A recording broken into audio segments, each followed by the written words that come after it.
It would help if I had myself on stage. Hey, Scott, how you doing, fella? Yeah, we love it. We love the pictures.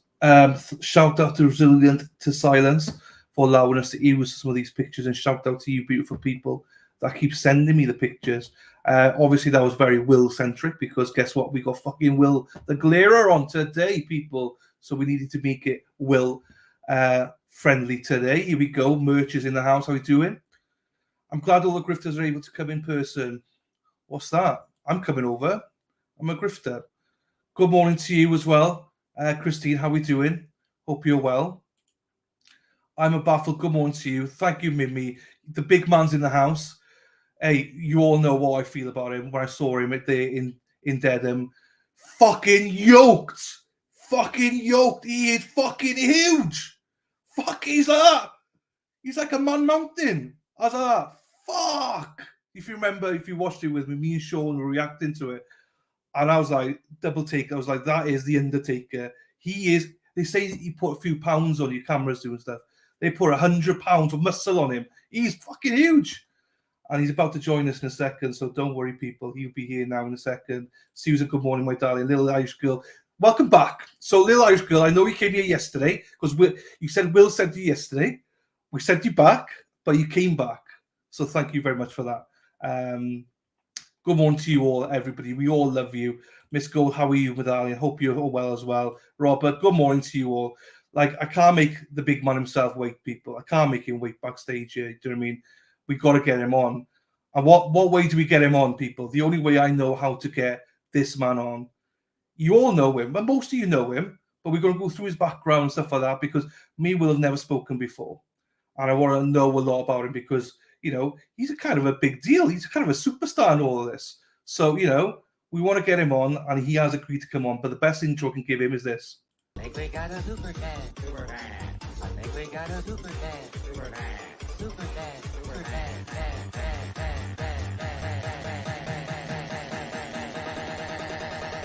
I think we got a super dad. I think we got a super dad. How we doing, mate? You all right? How's it going, Dylan? Yeah, well, mate. How are you? Thanks for having me, man. Hey, honestly, pleasure's all mine. I meant every word. You're a big deal, man. You know, you're a big deal in the Karen Reid streets and everything. You know, you've built up from nothing, which we'll get into in a second. But the honour's all mine. Obviously, I am really, really grateful that you came on. I reached out to you. You're very humble, very gracious. Straight away, you replied, yeah, I'm happy to come on. Not every stream is like that. Well, not every stream is like that. So you've not forgot your roots, which I love. So I appreciate you, my man, for coming on. Oh, I mean, I don't know about all of that at all. Just take it. Just take the compliment, man. I'm just another YouTuber, man. Like I'm just another guy with a YouTube channel, man. That's all it is. And that's all we want to be, isn't it? You know, I hope I'm the same as well. You know, it's just we all start from somewhere, and so that's why I always appreciate people coming on, and appreciate you coming on. Wow, where do we start with you? There's so much to discuss with you. Obviously, when I announced you coming on, there's a few of the ladies in the chat who were very happy that you were coming on. There's a few love signs going up and stuff like that. I'm not here to embarrass you, by the way, but you're a very popular guy. A lot of my chat know you anyway, but there's obviously a few people in my chat that won't know you and stuff. But interesting enough, they probably all know Cherry. So that's how I got introduced to you, was because of Cherry. And, you know, Cherry, she's a love. All right, Gazer. She's a bit, you know, I love her in chat. She is amazing. And obviously we heard about you, heard about the Glera. It's like, right, let's go and search. I heard about the Glera, but I've never watched you. The Cherry is the one that brought me on to you, really. And I don't chat much in your chat, but I do watch you a lot. I know a lot of my guys do as well. But yeah, Cherry is top Cherry's notch. she's my heart. She's the best thing about me. That's for sure, without a doubt. That's a good way to say it. That's you've been practicing that line. That's brownie points there, right there. Happy days. You can see the chat. That's what she would say. Yeah. I know. The chat, all of you, chat. We welcome you, chat. Thank you so much for being here. I really, really do appreciate you all being here. There's just so many of you. I can't get to you all, but show will love. You all know love. The love we show to Glera and everybody associated with the Karen Reid trial. Well, not everybody, fuck Plevin, but most people we do show love to. Do you know what I mean? Hang on. Miss Go said, is it the ladies or you that's in love with Will? Maybe it's me. Maybe it is me. So right, I wanted to go back to basics because, as I say, a lot of people don't know. To see here. Nothing to see here. Nothing. This is us moving past the awkward stage now. Let's. I'm sorry for making it awkward. I just love to put you in an awkward position. But it's all good, man. Awkward is my middle name. I'm going to get to that in a bit as well. I've got a video to play for you as well, which I wanted to play. But before we get to all that, I wanted to know about you, because how long have you been on the YouTube streets? How long have you started? And how did you start? And what got you to here right now? 940 something videos ago. I want to say 5 years, give or take.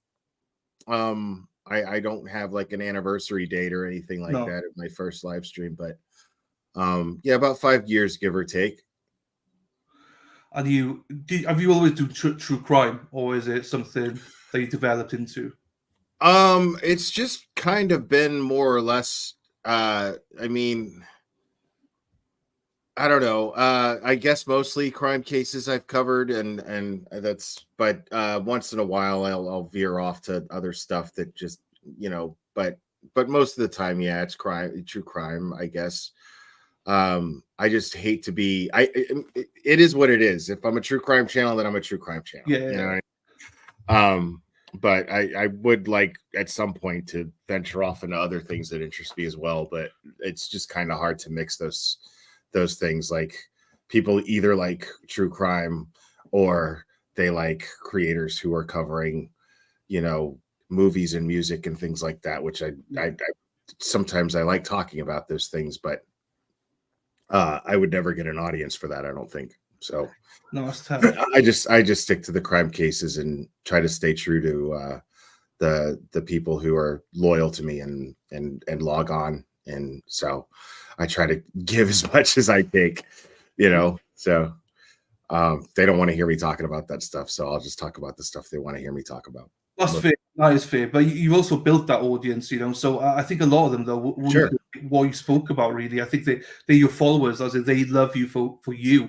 So obviously, a lot of people are here because of other cases or Karen Reid, but a lot of people are just here for you, man. Do you know what I mean? Well, this is different, man. Like this case doesn't even count as far as crime cases that I've ever covered, like within that realm. It just doesn't, because the community that I have been a part of for so long, I got a lot of viewers from the trauma community, and right, and that's my own fault, even though I really didn't want that audience at all. It's my own fault because I don't hold back, and I will speak my mind on other creators if I have to. Whereas most of the time, the channels that grow and do well, they'll like, we don't mention other creators' names, and we don't do that here. But I've never cared about that. And I guess that will attract that trauma crowd. But like just before I started talking about this case, I basically was just like, I don't want anything to do with this part of true crime at all. Like it's really, really toxic. and it's really bad, and it's bad for cases, and it's missing persons cases that they affect the worst, because the focus tends to veer away from the missing person and then focus on the drama around the missing person, which takes the attention away Right. from the missing person where it should be. And then I got really, really frustrated with that already. And then I just kind of like, screw this. I'm just going to start from scratch. And then I started talking about this case. And then I managed to somehow attract a whole new community, which turned out to be the best community I was ever a part of. And I can't ever even express into words how grateful I am for that. It's actually pretty surreal, to be honest. Tell me about it, man. I know you've obviously. We'll get into the whole thing that you go into Dedham and stuff like that. We'll get into that. That's special, man. I could reiterate what you just said, because like I can thanks to my channel. Where'd you get all those pictures from? Like, I knew pictures were being taken. I just haven't seen them. No, and I'm like, what? Shout out to Dana. He's here. Dana, Tracy, Paul, Resistance Silence. They have got stock images and all that. But also, honestly, well, I'm not kidding you. The amount of people that send me, because I do montages every morning. I did it for like 2 minutes every morning. Now they've gone to like 16 to 20 minutes because people keep sending me pictures. So Brenda Sweeney, Dennis Sweeney, Dina is now sending me pictures. Everyone keeps sending me pictures. So when you were there, I just had a host of people sending me loads of pictures of you. I thought for a second that you took all those pictures and we didn't even meet when I was there. And I was like, what the hell, man? I was like, that's what I was thinking when I was looking at that little collage that you put up. I was like, wait a minute. Did he take all those pictures and I didn't even meet him when I was there? No. I'm not like that. I'm a dick. I'm such a dick. Can you imagine that? I would 100% have gone up to you going, hey, how you doing, fella? Do you know what I mean? Right. I was like, did I forget? Like, what? Am I that much of a dick? No way. No, you're not a dick at all. But I can't wait. Like, I was talking when Turtleboy came on. I was like, I hope that I want to come out. Obviously, people are pushing me to go out to Boston.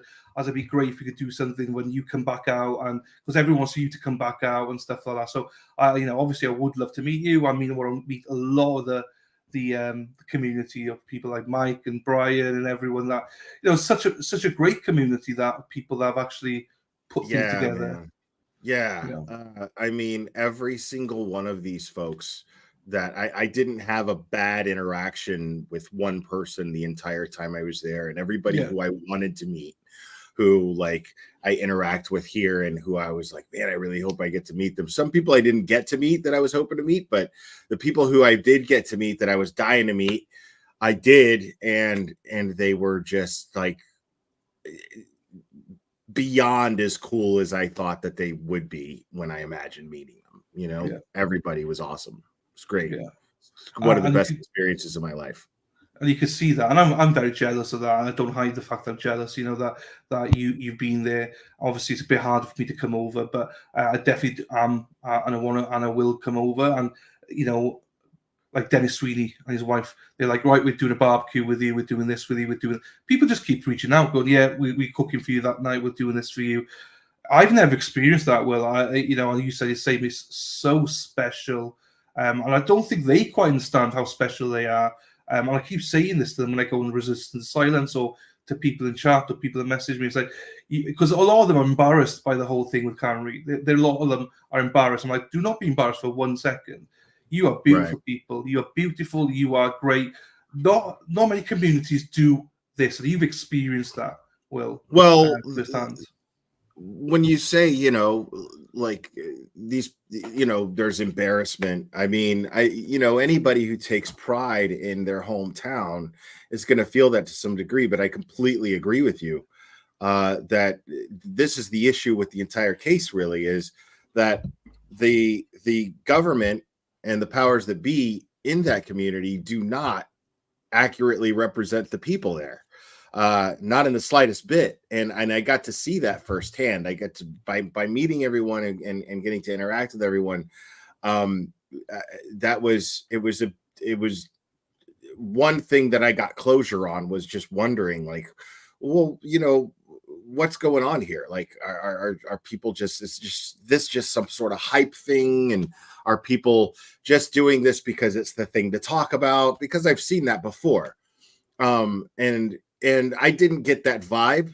But you know, when you hear all these trolls saying these things, it's going to lay questions in your mind, even though you know in your heart they're not accurate. But to be able to kind of get there, you know, in person, interact with everyone, and prove it to yourself, and you know, to validate what you already felt in your heart already about these people.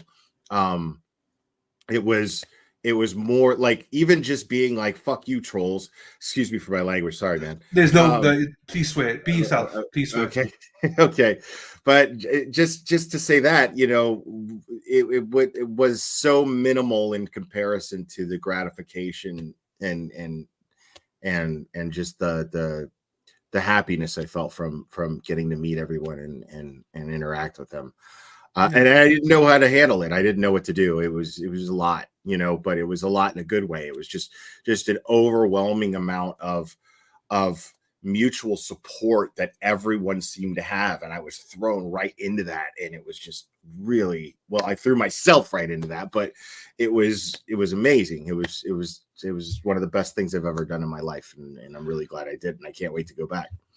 No, yeah, man. The more you talk about it, the more I'm like, I can't wait either. Do you know what I mean? It's like it is like a film thing, because I don't know what your routine is, but I think most of our routines now revolve around every day is waking up, grabbing your coffee, switching Tom's CPU on, following Tom in his car journey as he's effing and blinding, you know, getting the wheel of death in the car and stuff like that. He's been himself all the way into Tether. And the chat's amazing there, and that builds your day. Tom was so amazing while I was there. He was so hospitable. He was just incredibly kind. And you could tell he was tired, you know, like what he does. That's the thing, is like, it's everybody there.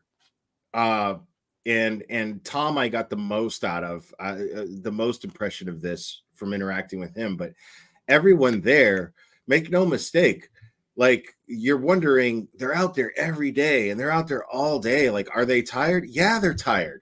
But the thing is they don't think about that, because their passion for the truth and for justice just totally just overshadows any desire to be like, I'm dying to go home. I'm tired. You know, I just want a day where I just go home. And there was no vibe of that whatsoever, you know. Tom didn't give that impression at all. Tom, you could tell, like, once we got in his car after the court hearing, he was just like, oh, you know. But at the same time, he was just the whole time talking about how great it was and how happy he was doing what he's doing and how grateful he was for all of the support. And we were just both just kind of talking about how great it was to have the kind of support that we're getting. And we're hoping that we're doing, you know, we're giving back as much as we're giving them, and, you know, and that sort of thing. And that was Tom. Tom is absolutely all heart when it comes to this case. 100%.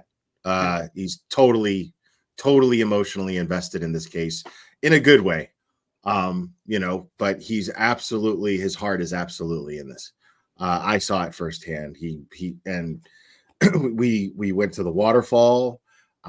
We hung out. Everybody hung out there. We took a little field trip from the waterfall, just me and Tom, and Scott McGinnis followed behind us. Yeah. And we went to 34 Fairview and checked that out. I got to see exactly how small that yard actually is, and it is extremely small in comparison to what the pictures make it look to be.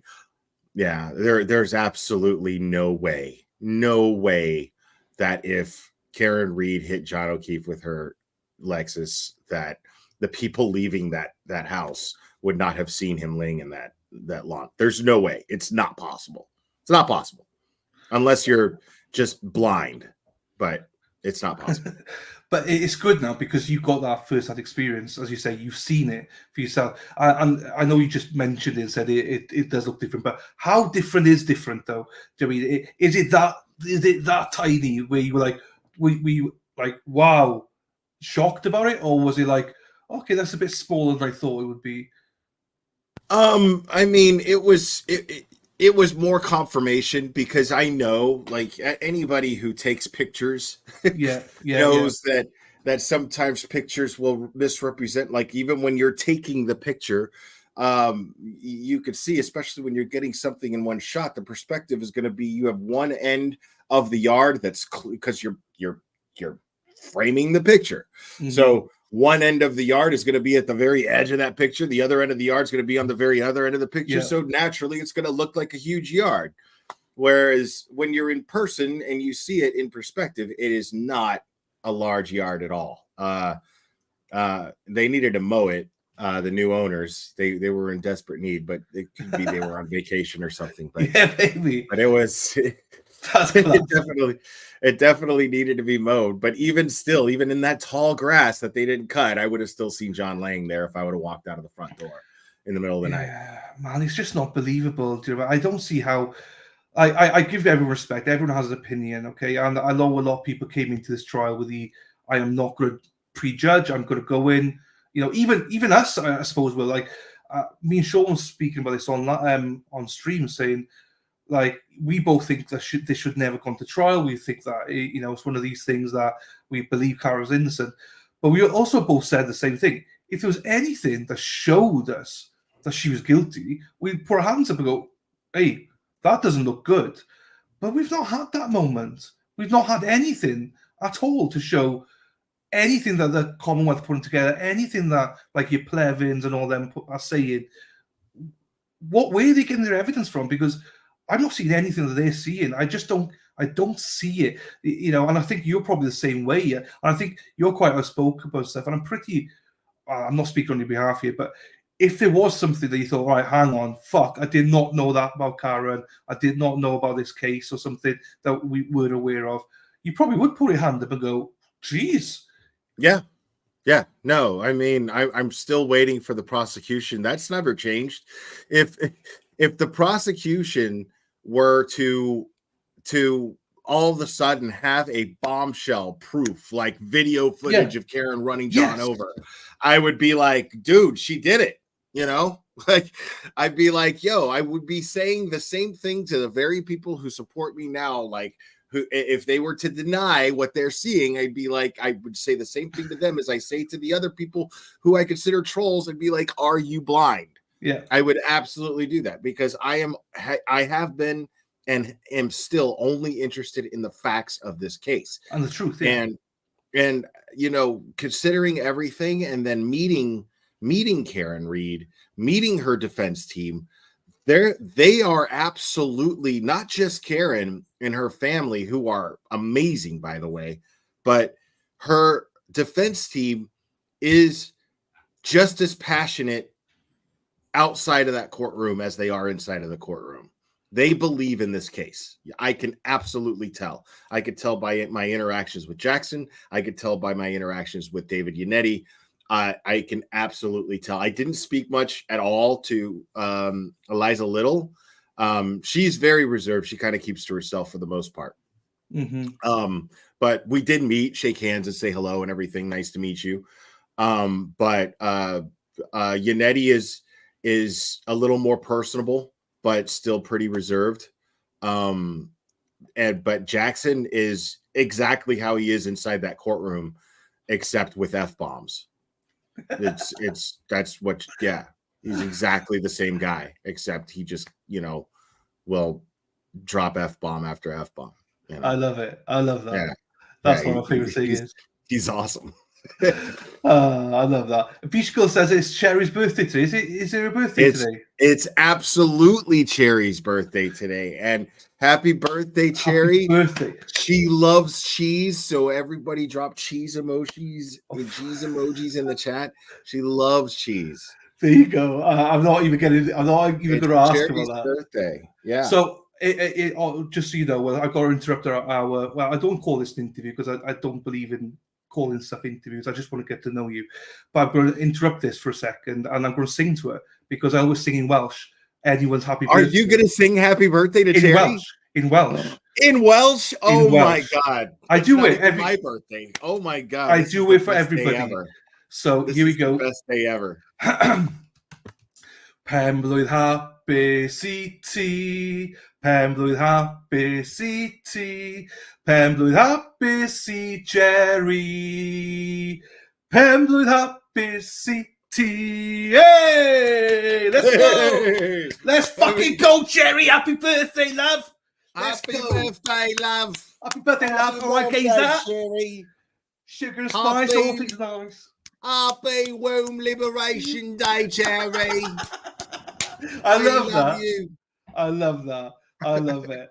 Happy days, man. Happy birthday, Sherry, and everything. That's amazing. I'm glad she's able to be here for that. And I Me love too. embarrassing her, so it's great. Yes, I don't know where we were now, but I actually don't know where we were. Oh, talking about Jackson, Yannetti, Little, and all them. Yeah, so there's them. So much trouble. I'm in so much trouble. It's my fault. It's my fault. Don't blame Will. It's my fault. No, it's fine. But go ahead. Yeah. I love it. I love it. This is the way I love it, though, is the fact that everything goes out the window. This is the way I like to do things, Will, you know. And Sherry, it is my fault, my darling. It's not his fault. It's my fault. So we talked about that. So obviously you went into court, though. You went into the court. Now, you did not get to meet Lally and Judge Bev and wherever, but you got to see them in action and stuff like that. And what's the whole experience in court like, Will? Interesting. Yeah, it was interesting. The first day I sat directly next to Karen's mom, and she's just the sweetest lady. It looks sweet Ever. Like if anybody tries to say that there's a sweeter lady, like I'll fight them. She is like the sweet. I'm obviously kidding, but she's just one of the sweetest people you'll ever meet in your life. Seriously, she is so nice. But she's got fight in her. There were times where who was it that was up there testifying? It was Bukaki that was up there testifying. Okay. And he was explaining that he was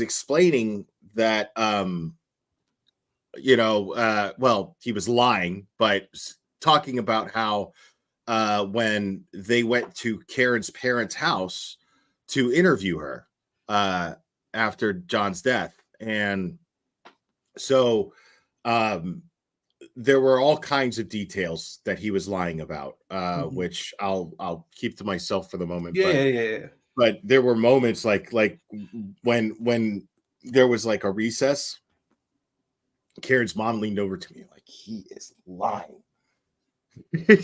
And I'm like, wow, really? You know, and then she started telling me stuff. And it was funny because during his testimony, Karen was sitting directly in front of us. And she would look back and she would look back at us and she would be like,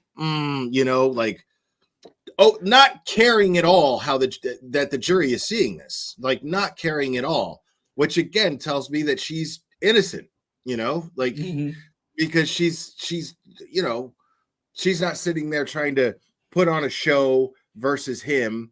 She was just like, dude, like looking at her mom and dad, like, do you believe this guy is sitting up here in open court lying like that? Yeah. It was fascinating.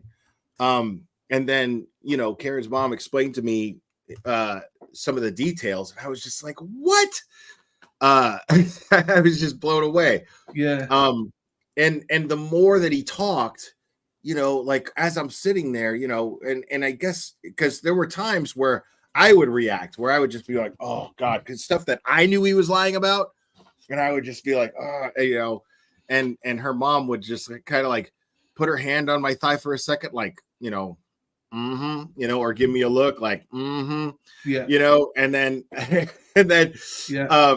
And then the next day, I wasn't allowed to sit next to her because I think that I was reacting too much and I was bringing out her reactions too much. And so, yeah. I can imagine that. Yeah, I can imagine that. Right. Yeah. So the next day, because I had gone in with Tom the first day, and then the next day I went in with Brian LTL. Yeah. And so Tom was sitting behind us. And Tom had pointed out when we went into recess after they showed the Sallyport footage, Tom was like he leaned over and he was just like, dude, he's like, the thing about that Sallyport footage, it's so fake. And, of course, part of you's going to be like, okay, well, maybe Tom's being biased or whatever. Yeah. Because he's just going to tell theories. But he made an excellent point. And he was just like, did you see that the snow was already on the ground? The Sallyport's most likely heated. Yeah. So you're going to tell me that SUV, it's in the perfect shape of the SUV surrounding the SUV. I'm telling you that SUV was already parked in there, and then they pulled it out and then recreated the whole of it putting in there. So there's all kinds of footage that took place before that we didn't even get to see. That snow fell off of the car and was still there. And there's no way that snow would have been that much had there had been a vehicle there parked there for God knows how long. That snow would have melted. It would have been gone. Yeah. The snow they were shoveling off of there, I believe 100% came off of Karen Reed's vehicle.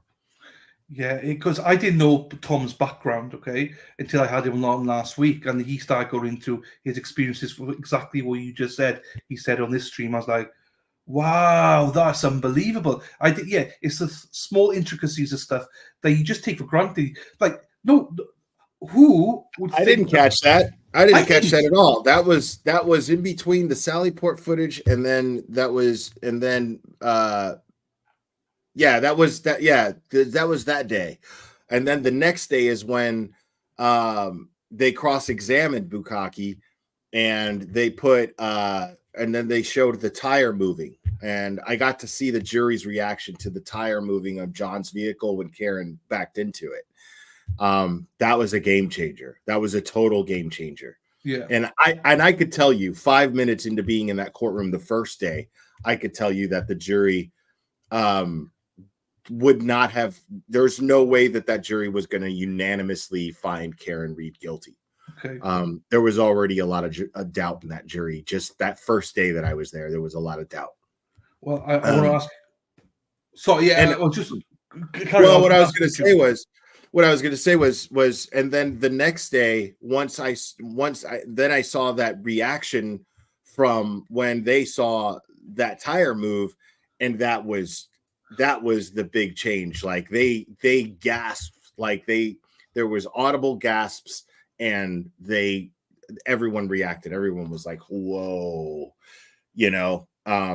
and that was what, 2 weeks ago, Yeah, no, so.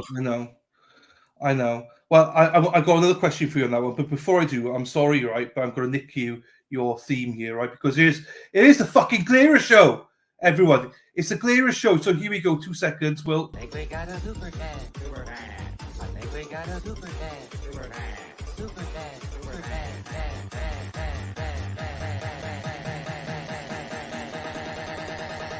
I think we got a super dad. I think we got a super dad. See, I had to use it. I had to use that one because it's your show, dudes. I'm probably going to get a copyright strike, but it's worth it. It's worth it to have you. I haven't yet. Haven't you? I get 6 a day, man. I get 6 a day. Oh. It's an awful. These Hawk or whatever third party they are. But anyway, thank you to Buzzing for Truth. Thank you so much for that. Hi, Dylan. Will is my rock star. Happy you have him on. Thank you, Buzzing for Truth. And also, Lil Irish. She was really nice. I got to meet Buzzing for Truth in person as well. Okay. She was fantastic. Yeah, she was really kind. It was really great to meet her.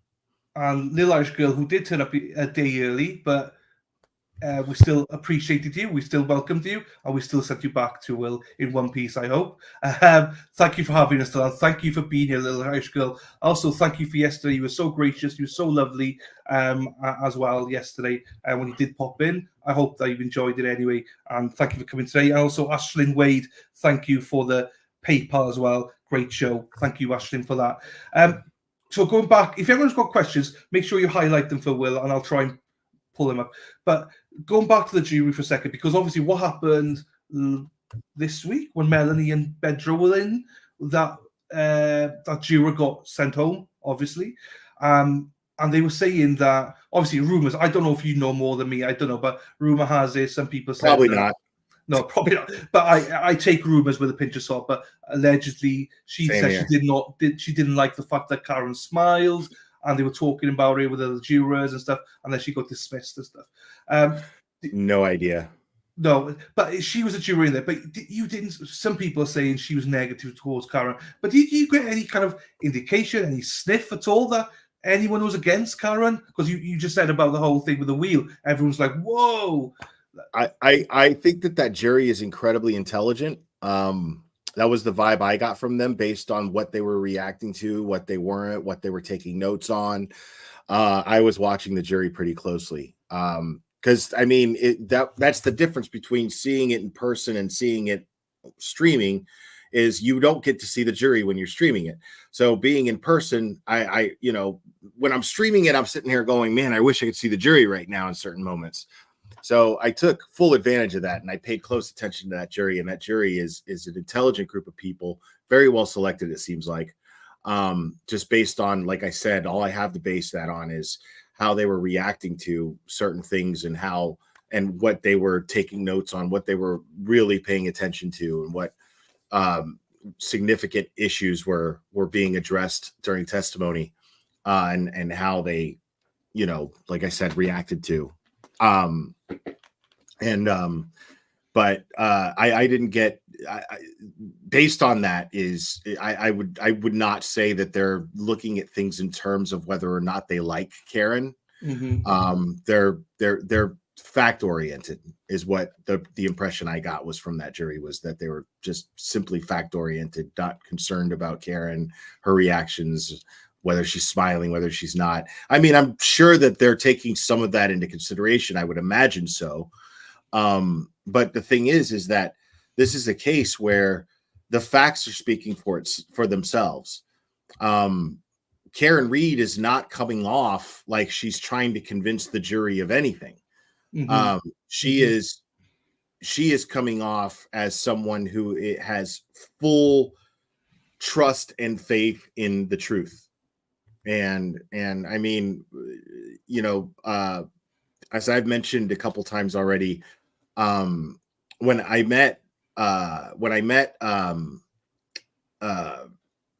my God, why is her name Jessica Machado? Excuse me. Oh yeah, sorry. she's great.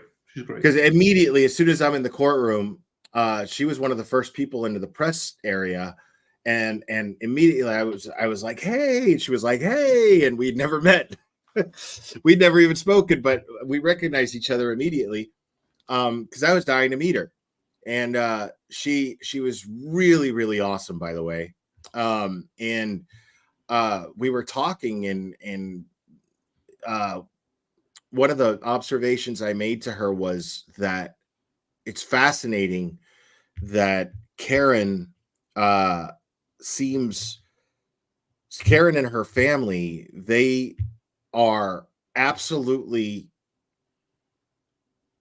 trusting and still have faith in the very system that's trying to railroad her, that's trying to get her locked up for something that she didn't do. She still has faith in the system. Her family still has faith in the system. And if we're going to take, if we're going to look at Karen as some sort of example that she's setting or whatnot, that's the example that I would encourage people to take from her above anything else, is that just because this is going on in the Commonwealth of Massachusetts, as big of a deal as it is, it should not deter your opinion and faith in the American justice system as a whole, or at least the ideas it's based on. Mm-hmm. So, and it was reassuring, to say the least, to see Karen and her family feel this way about the American justice system. That's impressive, though, because if anyone deserves to lose faith in the judicial system, it's Karen and her family. Right. So that's strong. That is super strong, because I know a lot of people have lost faith in the judicial system. So to hear that, I didn't know that. So thanks for sharing that, Will, because I didn't even know that. So hopefully that resonates with other people here that have lost faith, possibly. If Karen still has faith and her family still have faith, then hopefully we all hold out for that. But I do think, though, that the big issue we do have, like I've said, I think Lally's a prick. He's a fucking prick. And I think he's a fucking corrupt prick, because he put those videos in and stuff like that. He knew what he was doing. So in terms of that, well, I'm not going to ask for the family, because that's up to them. But you now, what's your thoughts on that? Because obviously, you see all these things, evidence going in. You've spoken to different people about that. What do you think about that? Because that is a big part. I genuinely think he's corrupt now. After he put those videos in, I'm like, how can he put those videos in inverted with things hopping around and stuff like that? He swore to an oath of office to, he's supposed to prosecute the right. He should be asking questions about all this before we even got to court. What's your thoughts about him and the way he's acting and treating? Or it might be maybe I'm being too harsh on him. Maybe. What's your thoughts on that? No, I think he's a spineless weasel. I think he's a spineless little weasel. I think that he's got a backbone made of jelly, and he's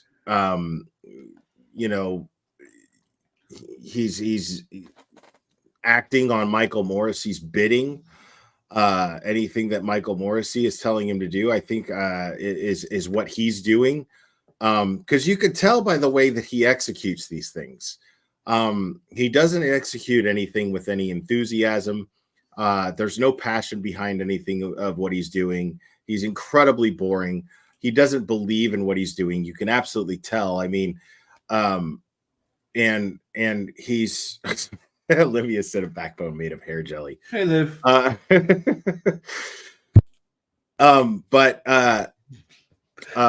Before you go on, Sherry says, "Gotta take off. Have fun. Welsh Wonder, that's me. Arsehole, that's you. And chat." Hey, Sherry. See you later, love. See you, love. Bye, Cherry. Happy birthday. Extra cheese.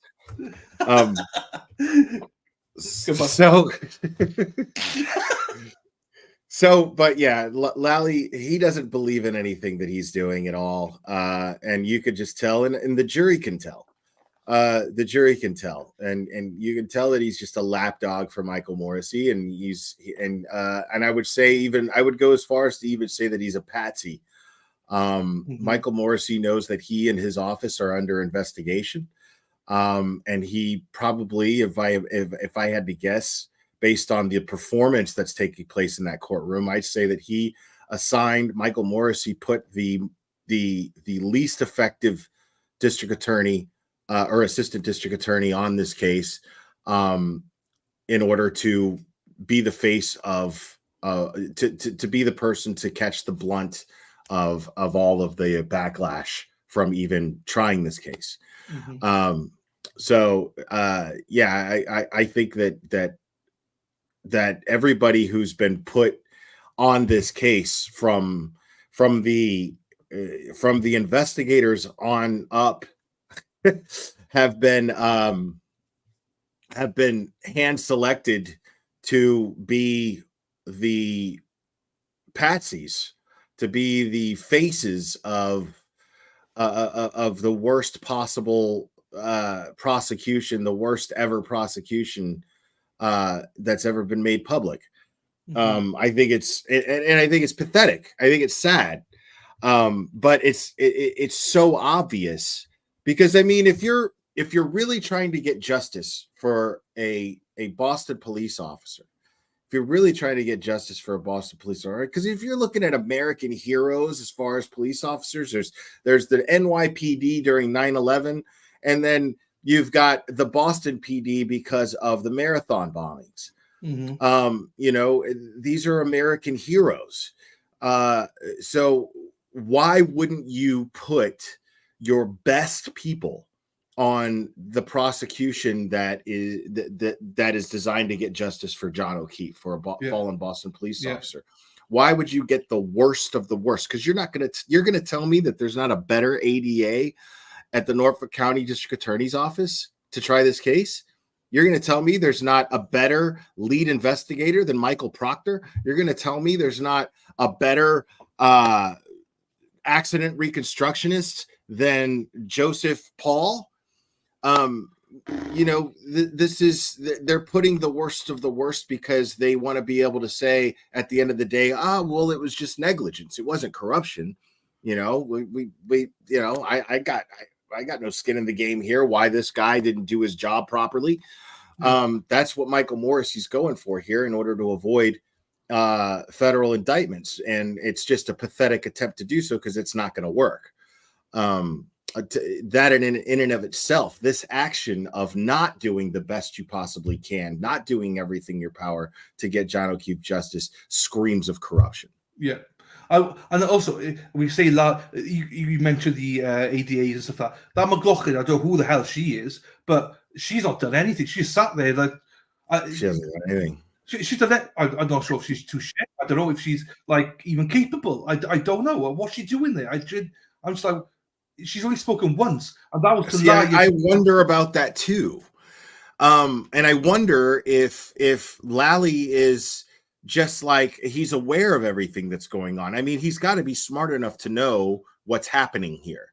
And I'm wondering if he's just kind of like, you know what? I'm going to handle everything here because I don't want you to get any backlash. You still have a career ahead of you.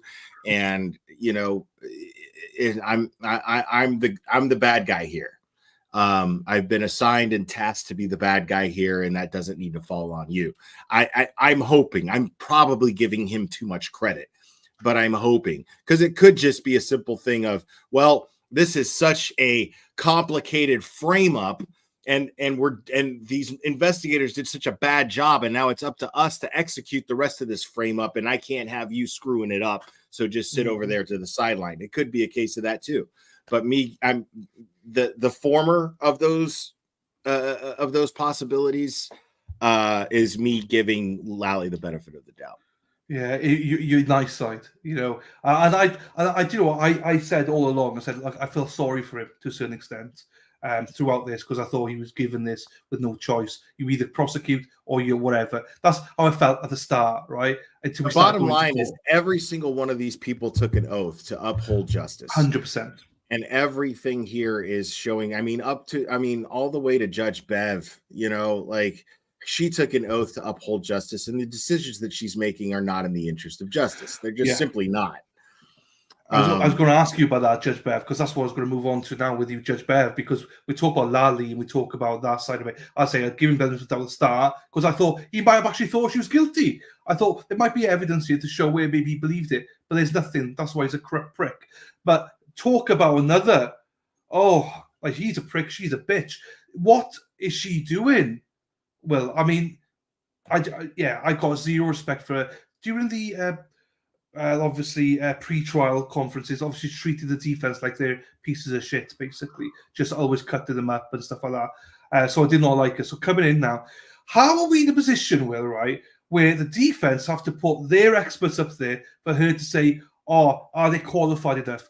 Motherfucker, that guy, Paul, 3 weeks of intense training, and he's an expert. Fuck off right now. If she does not allow them to testify, she is a corrupt mofo. As Sean was saying, she is a fucking mofo. If she does not allow it to happen, she will allow them to testify. She cannot not allow them to testify. I'm not a lawyer, and I'm barely even high school educated. So I mean, I don't know, but what it boils down to is simplicity for me.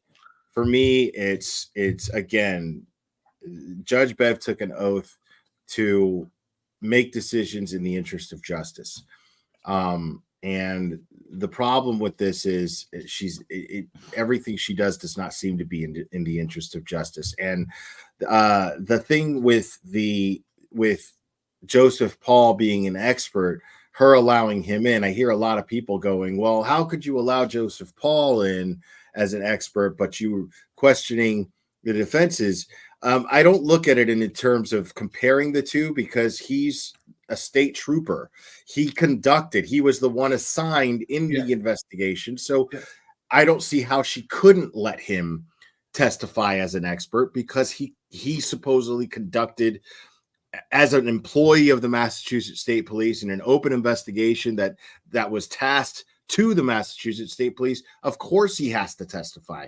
To whether or not, she would allow him to testify, to me is not even a question. Of course he's going to have to testify. Why would she not allow him to testify?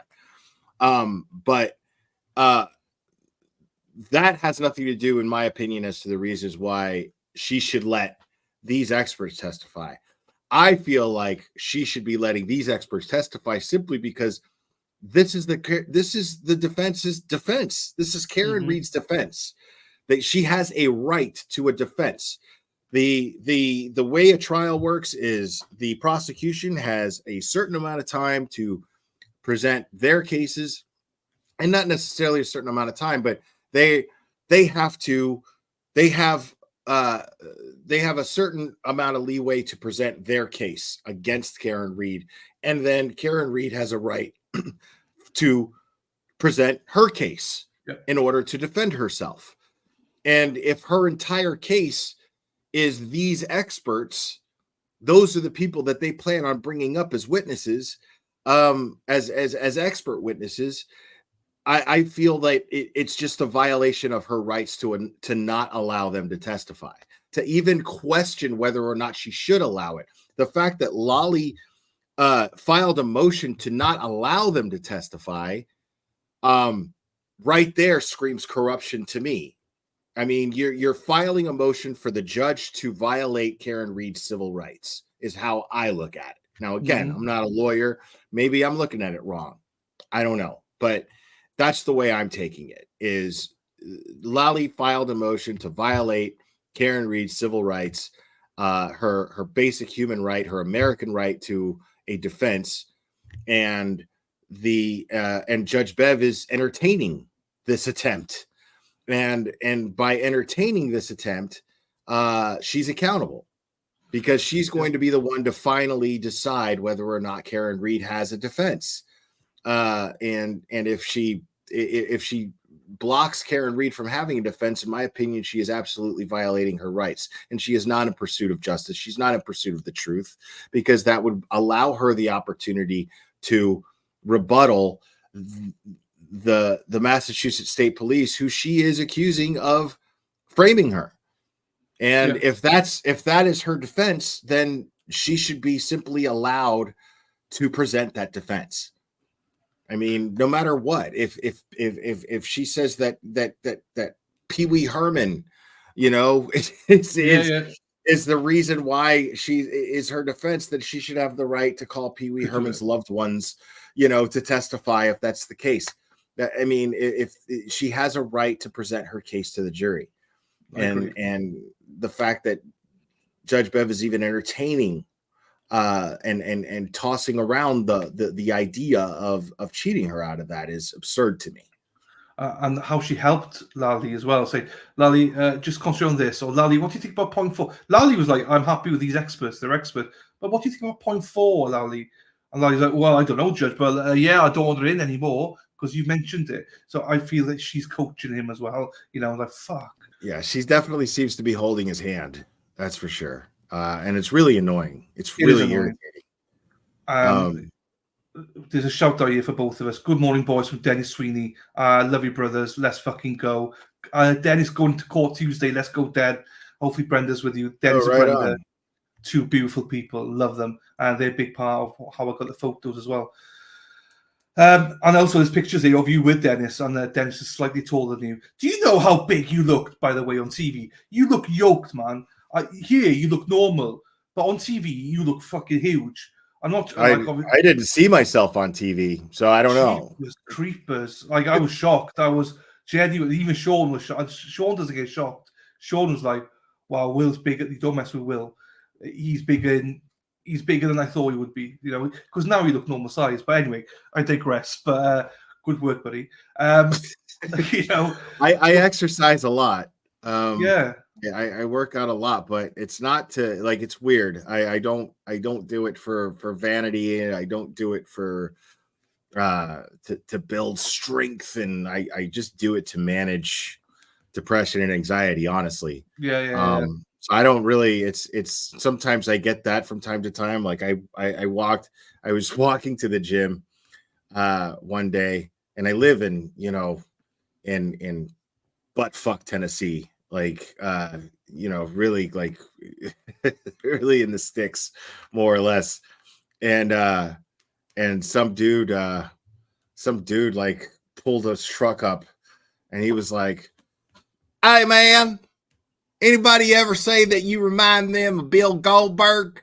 And I was like, "No." Never. And he was like, "Well, you do, man." And I was like, "Wow, all right, cool, man. All right." That's good. I was compared to Bill Goldberg, really? And I was like, I mean, realistically, no way, but it was a nice compliment. Like if you work out, it's nice when people go, "Man, you're a big dude," So it's like, Yeah, okay. yeah, yeah. No, it's definitely Um, complimentary. Yeah, but it's yeah, shocking when you're not like paying attention to I any know. like physical progress you're really making. I know. But But it's good that you said about your anxiety and depression. I mean, obviously, a lot of us suffer from the same. So it is, I do exercise, but not as much as you, obviously. But I'm trying to get into it, trying. One day I might get as yoked as you, but I'm not aiming for that. By the way, it's just about getting healthy, about getting to a balanced lifestyle. I think for dude, I everyone. mean, honestly, man, the best advice I could give you: drink a lot of water. You've gotta definitely change your diet if that's the case. But drink a lot of water and walk. You know, um, you'd be surprised how much of a difference walking makes. Yeah. And it's just great for your mental health too. I walk everywhere, and it's um significant what a difference it makes. I can imagine. I used to walk a lot, not so often now, but I used to try and walk. I don't know for sure if you do miles, but 5 miles a day. I'm not sure what that is in kilometers, but a fair walk for me that is. So yeah, no, it's just getting in habits. It's getting rid of the bad habits, getting back into good habits. It's like I try not to go on Twitter because try and get away from the bad habits and just stick to the good habits of YouTube, or try to anyway. But it's hard. It's all about getting out of the bad habits in whatever. It's not just about exercise; it's about everything. Do you know what I mean? Not drinking makes a major difference. I don't drink, so yeah. Yeah, like I used to drink quite a bit. But I wouldn't have considered myself an alcoholic, except for, I mean, there was a time where I was a long time ago. But what happens is I get bored, uh and like Yeah. I'll go on a bender for like days, and then I'll be like, "Oh, I hate the way this makes me feel." But what that does to your body, especially like if you actually get into the habit of outweighing your good habits against your bad ones. When you engage in those bad habits, you're like, "Holy crap, this is why I don't do this anymore. This is really bad. This makes me feel horrible. I don't want to do Yeah. this anymore." And like, yeah, you just used to have a mindset a long time ago of like self-medicating. And I haven't had that mindset in a very long time. And now it's just like the difference it makes just in your appearance, your physical appearance is just it's a benefit that I didn't expect, but it's great. It's No. nice to be almost 50 and people say, "Hey, you look great." It's Yeah. nice. I didn't know any of this stuff, man, and it's great for you sharing and you're open about it. I'm not so open, but it's great that you are because that is something like Now myself. There's I people still out there. smoke these things. That's why I gave smoke. That's why I These, gave up alcohol. oh man. I had to because I gave up smoking 3.5 years ago, and that's when I gave up drinking. I still have the odd glass here and there. Don't get me wrong, but I have to give up smoking. I love smoking, and I hate to say that, but I used to love it. So I had to give I something up. hate that I smoke cigarettes, but I mean, every time I still get nervous every time I'm live, whether Oh it be on yeah, my channel or somebody else's. oh So yeah, like I'm just not quitting anytime soon. No, I don't. I got you. But I have cut down significantly. I mean, I don't really smoke that much. Like, if you follow me on YouTube, then yeah, you're gonna be like, yeah, dude, Will smokes a lot. But the thing is once I'm done with my stream, I'm hardly smoking ever. Like a pack of cigarettes will last me easily 2 days, easily. I got you. So Man. I don't smoke that much. I just smoke a lot when I'm on live streams. No, but it's interesting you said that, because there's a few things you said here, and I think so. In my chat the last few days, few weeks, people have been talking about their anxiety, depression, and things like that. So the fact that you've come on, and whether you like it or not, you are a popular personality now on YouTube, and people do listen to you, and the fact that you're able to share so openly about that. As I say, I'm not in a place yet that I'm happy to share my own experiences, So to hear you share some of that and why you do certain things, and also just by saying, because I sometimes sit here, well, honestly, I sometimes sit here with the stream about to go live, and I'm just like, I just don't want to press play. I don't want to press record. I sit here and I'm just like, I don't want to do it, but you got to do it, and you just do it. So it's interesting that you still get a little bit nervous now and again, and you smoke for that, because I definitely still feel that even now. But yeah, it's not as easy as what people think it is. I don't think, but no, I appreciate you for doing that, man. Sharing some of that. Oh, I mean, I've always been very, very forthcoming. I always want to be a what you see is what you get kind of person on this platform. But mostly just because, like, I'm lazy.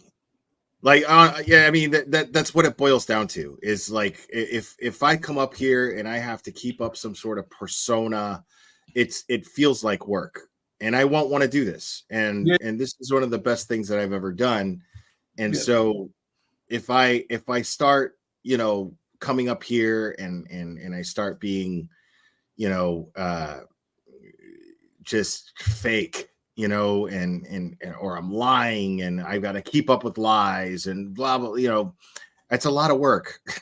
It is. And I don't want this to feel like work. So I'm just, I every time I go live, I run the risk of saying something that's just going to get everybody to go, fuck this guy, I don't want nothing to do with this guy, and then I lose every single time I go live. There's the possibility that I'll just lose. No, I got you. I understand. Actually, I've got a clip I want to play of you in a second. But shout out to Dana as well, because Dana, I love Dana, and obviously he's a big advocate of you, and he's a massive advocate of me, and I'm a big advocate of resistance. Dana's awesome. Yeah. Yeah. So, and Dana always messages me. He seems to know when I'm having a bad day. He always messages me going, "Hey, mate, glad you're on this. Glad you're all this." So I appreciate Dana, because Dana's a celebrity now. Here, a shout out from Karen Reed. So Dana's a celebrity, and he still comes into my chat. Like, I'm blessed that he still comes in. You still remember the little people, Dana. I love you for that. Thank you. I love taking the piss out of Dana. Dana's awesome. Tracy's awesome. Yeah. Paul Cristoforo, yeah, they're just wonderful, amazing people. Awesome people. So I want to play this little clip. I'm not going to play the whole clip. It's a 6-minute clip, right? And I hope you don't mind me playing it, because I don't want to bring drama here, or because you did not mean this as drama. But I think this encapsulates a lot of who you are. And I might skip a bit of it, and you can maybe tell us a bit of the backstory rather. But I want to play the first 30 seconds, and then maybe the last 30 seconds or so. As I say, I'll pull this in. This is a recent one that you did. So where is it here? You people like this channel because I run it a certain way. You guys like me because I run my channel the way that I do. I'm very proud of the way that I run my channel. I am aware of its content. I create it. I'm aware of its content. I'm aware of the possibility that it may offend people. I'm aware of the fact that that my humor is crude. I understand, and I am aware of the fact that it is even sometimes tasteless. I understand that I am someone of a very immature sense of humor at times. These are things that I love about myself, but I've also come to learn that these are things that people have come to love about me. you guys. So I got a message from Nick. I'll stop it there because obviously you can jump in and explain it a bit more. But this is, you know, the stream I'm talking about with this one. Mm-hmm. Yeah, I was so impressed with you on this stream. And as Josie said, you're making him listen to himself. I hate listening to myself, so apologies for that, Will. Making you listen to yourself. I got to say one thing before I forget. Yeah. The only criticism I got for that was, you know, why make that so public? The reason why was very simple. It was a courtesy. It was a courtesy because the problem with this was the issue that Susan Constantine did not want to be associated with my content. Her brand was, she was afraid of her brand being affected by being associated with the type of channel that I am. I was making that very public to make it very clear that Susan Constantine has nothing to do with, and her brand has nothing to do with the way that I run my channel. That's why I made that public. I mean, I could have had a private conversation with her or Nick about it, which I actually had an extent of a private conversation with Nick about it, and that's going to stay private. But it's his conversation too. If he wants to make it public, that's fine too. I say nothing that I feel that we're all accountable for our own words. So I have no problem with that. That's not the point. The point is that it was a private conversation, and I just don't feel the need to share it with anybody because it's frankly nobody's business. But the issue with Susan Constantine to me was a courtesy. I was publicly separating her brand from what I do. So now she doesn't have to worry about her brand being affected by what I do because I made it very clear. So that's why I did that. And just a background for people that you know, but a lot of people will, but some people are asking, "What's this about Susan Constantine and stuff?" It was a stream that you did that people could pay for in order to raise money for Karen Reid's defense fund. And anyone else aware of Will, obviously you know his intro. It could be seen as crude or something like that. I personally don't think there's anything wrong with your intro, but whatever. But intro's funny because what she took offense to was the part where I am apparently humping Bullhorn Betty's face. But the thing is I didn't do that. That's why I was laughing so hard in that clip, because I didn't do that. The clip of me dancing like that happened when I got really drunk, and I did a drunk stream with another creator.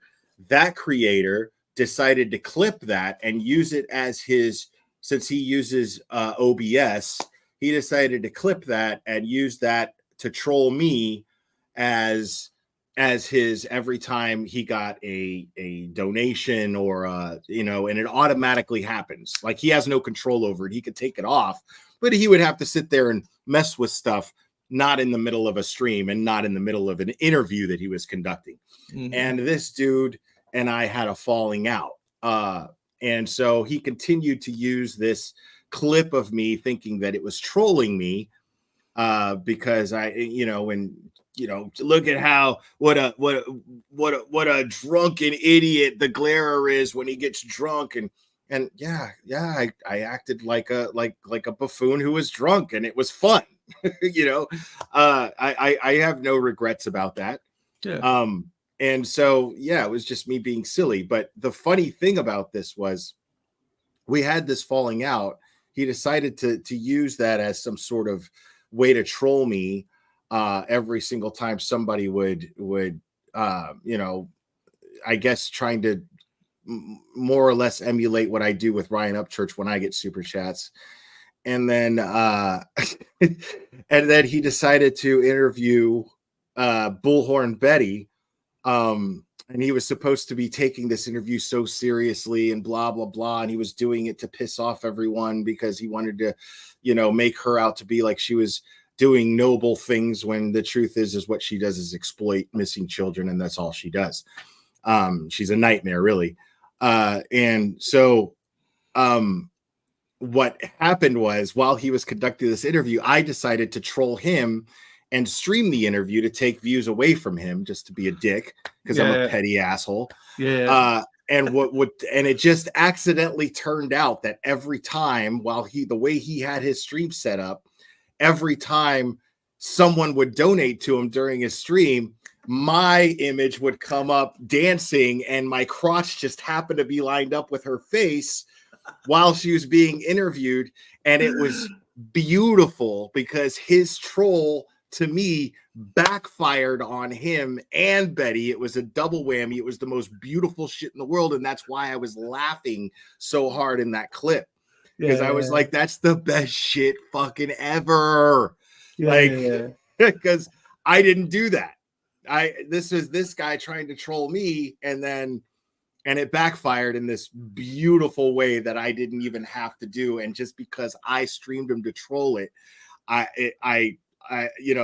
it just made my troll better, and it was just beautiful on all these different levels. And all I had to do was just stream. That's all I had to do. I didn't know any of that. I don't think most of the chat knew anything about that story. Sorry, but I mean, I got to clarify, but I wasn't deliberately, simulating, fellatio with Bullhorn Betty. It just turned out that way.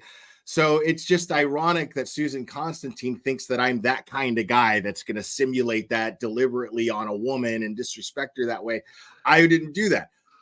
This idiot did it. And it just happened that way, and it was an accident, and it was beautiful. It just happened that way. Yeah. So Susan Constantine had this impression that I was just this crude, womanizing, and okay, that's fine. She has a right to her opinion, and that's fine. But she, if she had an issue, but the thing is, as I stated in that video clip, it's not my responsibility to worry about her brand. It was her responsibility, not even Nick's. It's her responsibility to vet my content or vet anybody's content on a channel of which she agrees to appear on. That's not my responsibility. No. I'm not gonna. So I was asked to clip the intro out of that stream, and based on that principle, because I make bad decisions because I'm a man of principle over reason. Sometimes that's possible, but I refuse to do it because it's still my content. I think, and that's why I want to play this. And also, just before I go into my reason for Jack, this is so funny. I'm glad I got the background on that belly dance. I didn't, like, no one knew. I didn't know the reason behind that getting belly dance. So you just shared something. I think a lot of people are like, what? You what? That's fantastic. So thank you for sharing that. But the reason I play this, the whole clip, I'm obviously not playing the whole clip. The reason I play is because that's what you did was special. And I was trying to think, how would I react in that position? Because obviously you go on to say that you don't clip it because at the end of the day, people have paid for this. If you clip it, the chat goes missing, and it's not fair for those. That too, yeah. What happens is that's a YouTube thing. That's not a me thing. Yeah, no. That's a YouTube thing. So the way YouTube live streams work is there's a chat, obviously, but let's say that you decide to edit a piece of this out.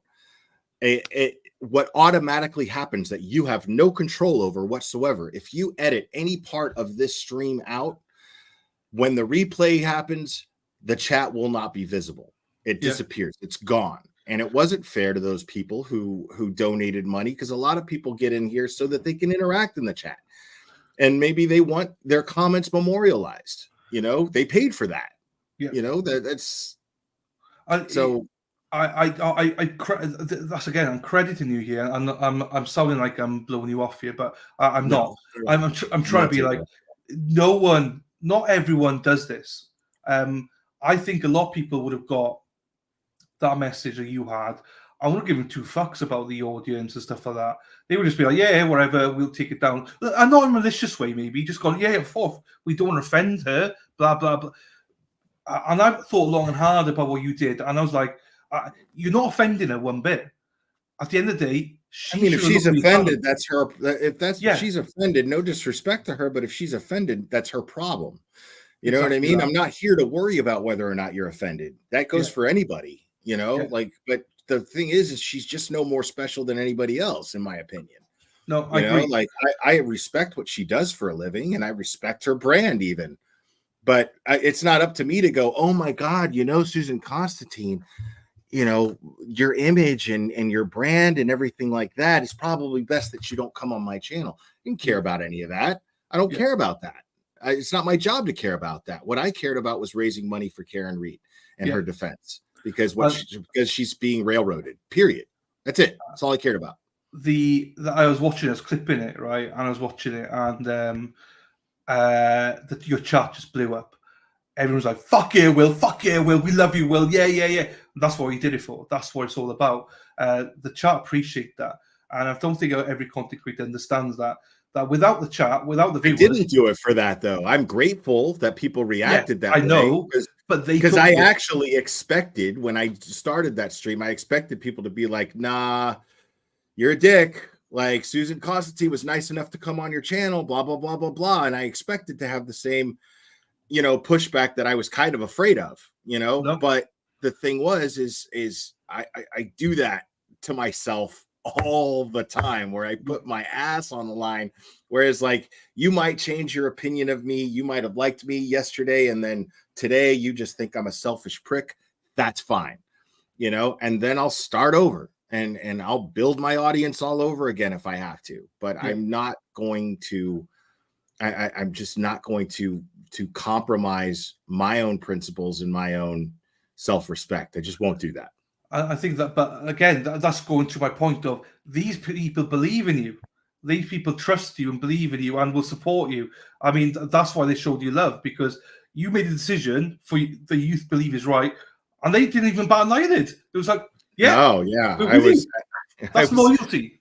I was relieved. Yeah, come on. I was definitely relieved and grateful that I got a positive reaction from that. But because I was like, it's humbling, you know. And I like, the only person I spoke to about it was Cherry, and you know, that's another reason why I'm really grateful for her is she has a way of providing a perspective that helped me reach that conclusion and go, how do I handle this?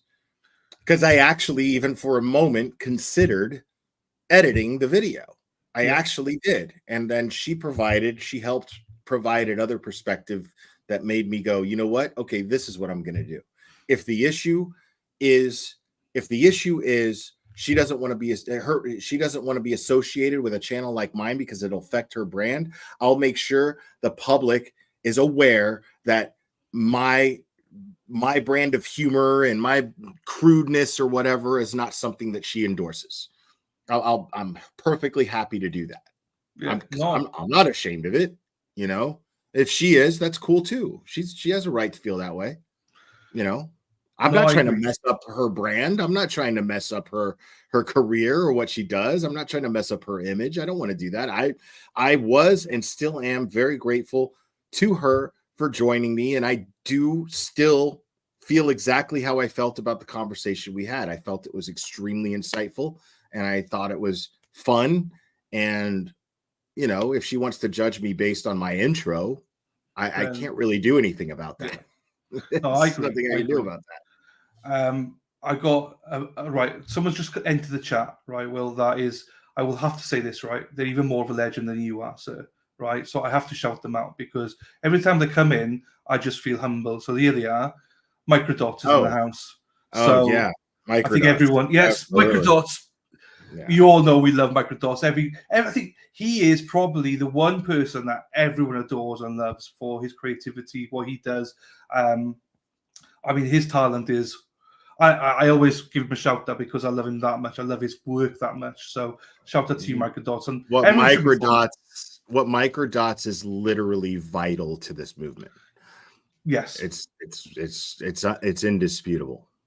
I send everyone like, what's Karen Reed case about? I'm like, well, you got the Aiden obviously video that came out first. Then I just said, go and watch Microdots. Go through all his videos. Just go watch them, and then you'll know everything. He's just like, wow. You know, wow, very, very, very great guy, and a gracious guy, and a humble guy as well.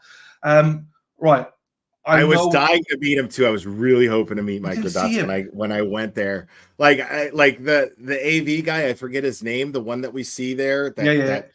that sets everything up for Karen Reed's defense. He introduced himself to me. He was really nice. And he was like, yeah, I do the AV stuff here for the team. And I was like, are you Microdots?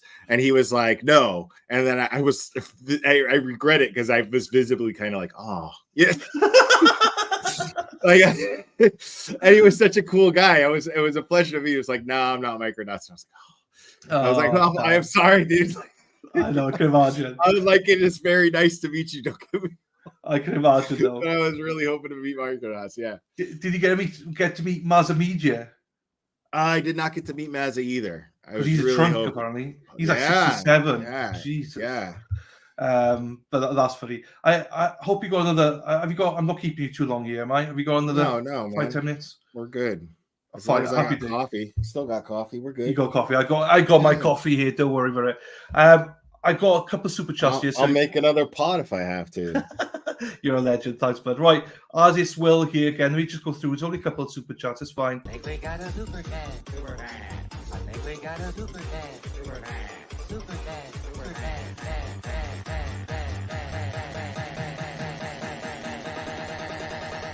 I think we got a super chat. I think we got a super chat. When I first saw that, I was like, what the hell is this? And then I was like, this just sounds annoying. Now, every time you hear it, you're just like, oh, Claire is in the house somewhere. Go fuck yourself. Love Dylan and Will. Thank you, GFY. Thank you, Steph Hodson. All right, Sheila, good day, mate. My faves together, yay. All my love from Oz. Thank you. So you know that they're all called Sheilas. All right, good day, Sheila. Good day, Steph. Putting the shrimp on the barbie. Thank you to you, Cosmic Blue. Hello to you, Will. So glad to see you in my corner of this world. Love watching your streams. Totally addicted forever. Thank you so much, Cosmic Blue, for the £4.99. I appreciate that. Yeah, I mean, you're loved. You know, I think you're loved everywhere. So you have, obviously, you don't like to. You're humble. You like to speak about it, but your channel growth, though. You've seen quite a bit of growth, I imagine, since you started doing the Karen Reed stuff. Is it quite significant for you, or is it like how many people would watch your lives before Karen Reed compared to now? The growth of my channel has been I can't express how grateful I am for it. I didn't expect it, but it's just this community. Like, it's great to. I've always taken on cases that I felt passionate about. No matter how many views they got me or anything like that. And so it's definitely, to call it a blessing would be an understatement, when it comes to the fact that I am very passionate about this case and my channel is growing from it. So it's a win-win, because again, like if you really believe in something and you love something so much, it's not work at all. So to me, this is just easy because I care about this, and I care about Karen getting justice, and I care about John O'Keefe's family getting justice. And you know, yeah. So I'm just grateful. I'm just grateful. I wanted to separate myself from what I consider to be a very toxic community, and I'm glad that I did that, and I was willing to just start over, and then I started talking about this case, and the way that I did it was I just simply heard about it, and someone was like, yeah, you can't just read news articles about it. You have to like really do a deep dive and read like the statements, the witness statements and the reports. I said, okay. Oh, look. Okay. Yeah. Michael Dawson is asking both of us how we go into it. Yeah. Well, great. So yeah. And so what I decided to do was, you know what? like I was really pissing in the wind. I was like, you know what I'm gonna do? I haven't done any research on this case. I'm just gonna go live and I'm gonna do research. I just got a hold of this spreadsheet. I'm gonna look at it and I'm gonna talk about it. And all of my lives are still up on this. I don't think I've privatized any lives in regards to this case. And I decided to start talking about it and looking into it live. And then people who were passionate about the case started joining my chat. And as I started like reading stuff, putting stuff together, this all happened live. I didn't do this behind the scenes at all. Like I was looking at stuff and going, wait a minute, why didn't this person do this? And why didn't this doesn't add up? And then, you know, people in the chat were like, yes, Glairer, yes, Will, you're getting it. You're getting it. And then as I kept going and then people, you know, and it was great because I still get stuff wrong and the chat will correct me. And I love that. Yeah. Once in a while you get a troll who's like, oh my God, you don't know about that? Blah, blah, blah. And I'm just like, go fuck yourself. Like I got like the best chat in the world that understands that I'm going to get shit wrong. And, you know, I have the luxury of having hundreds of people who are passionate about this case, thousands of people now who are passionate about this case that will help me with my learning disabilities and correct me when I get something wrong. Yeah. So it's great. It's great. This is the best. This is the best community that I've ever been a part of. It's special, and there's a lot of crossover as well. You know, I see a lot of people coming to my chats in the mornings. Then they go to watch you, and I always say to people, pop in and see me in the mornings, say hello, watch you with a Glairer. I don't give a fuck who you watch you with. Watch with my little, watch with whoever. Yeah. All I ask is people go in and give Will a like. Right. Give Melly a like, give me a like, give EDB a like, give Brian, Mike, the young jerks, give everyone a love. Watch you wherever you want. Who gives a crap? You're getting great views, happy days. I'm getting views I would never ever imagine getting. I'm blown away with all this. Do you know what I mean? So, and my growth's obviously not as big as yours, but I'm on track to get 10,000 subscribers by the end of this week. If I am, I'm like that. Whoop, raise the roof, baby. You know, and that's totally all can read people. So to touch upon microdose, I got into the case through, I only found out when I had Turtle Boy on.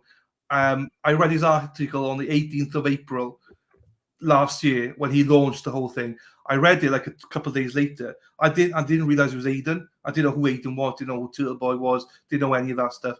And then I started going into it. I researched Aiden, did not like Aiden. I was a bit like, this guy is, I don't get this guy. I don't understand him at all. I don't. Then obviously I spoke to other people when I resisted silence. They came on my channel, explained to me what Aiden was doing. And a lot of things about Aiden's misinformation out there as well. They were saying that a lot of stuff about... I made it a point to not form an opinion of Aiden until I learned enough that I felt satisfied that I knew enough about the Karen Reed case. Before I even explored Aiden. Because every time I discussed it with anybody behind the scenes, they would be like, oh man, and then Turtle Boy's name would come up. And I'd be like, well, okay, but I'm not, I'll get into that when I get into that. You know? I got you. I entertained it a little bit. Like I'd go, okay, well, let's, you know, when I was exploring things live, I'd be like, okay. And then I'd pull up a couple of videos and see him like, you know, getting in front of one of the investigators' faces with his phone and going, you loser, you're a fucking loser, you know, and I'd be like, dude, this guy is off the chain, dude. Oh my, I could see why people fucking hate this guy, you know, but then I started to, you know, once I learned enough that satisfied me about the case, I was like, all right, now let's get into the Turtle Boy stuff. Let me figure out, because people kept comparing him to creators that I have openly criticized, like JLR, like Bullhorn Betty. They have absolutely, like, they would compare him to them, and I'd be like, okay, well, let's find out. Like, am I defending? You know, this has nothing to. I wanted to form my own opinion on the Karen Reed case so that people couldn't be like, oh, you're a Turtle Boy follower, and you're only formed this opinion because of Turtle Boy and blah blah blah. No, I wanted to make it a point, and I did it live so nobody can deny it.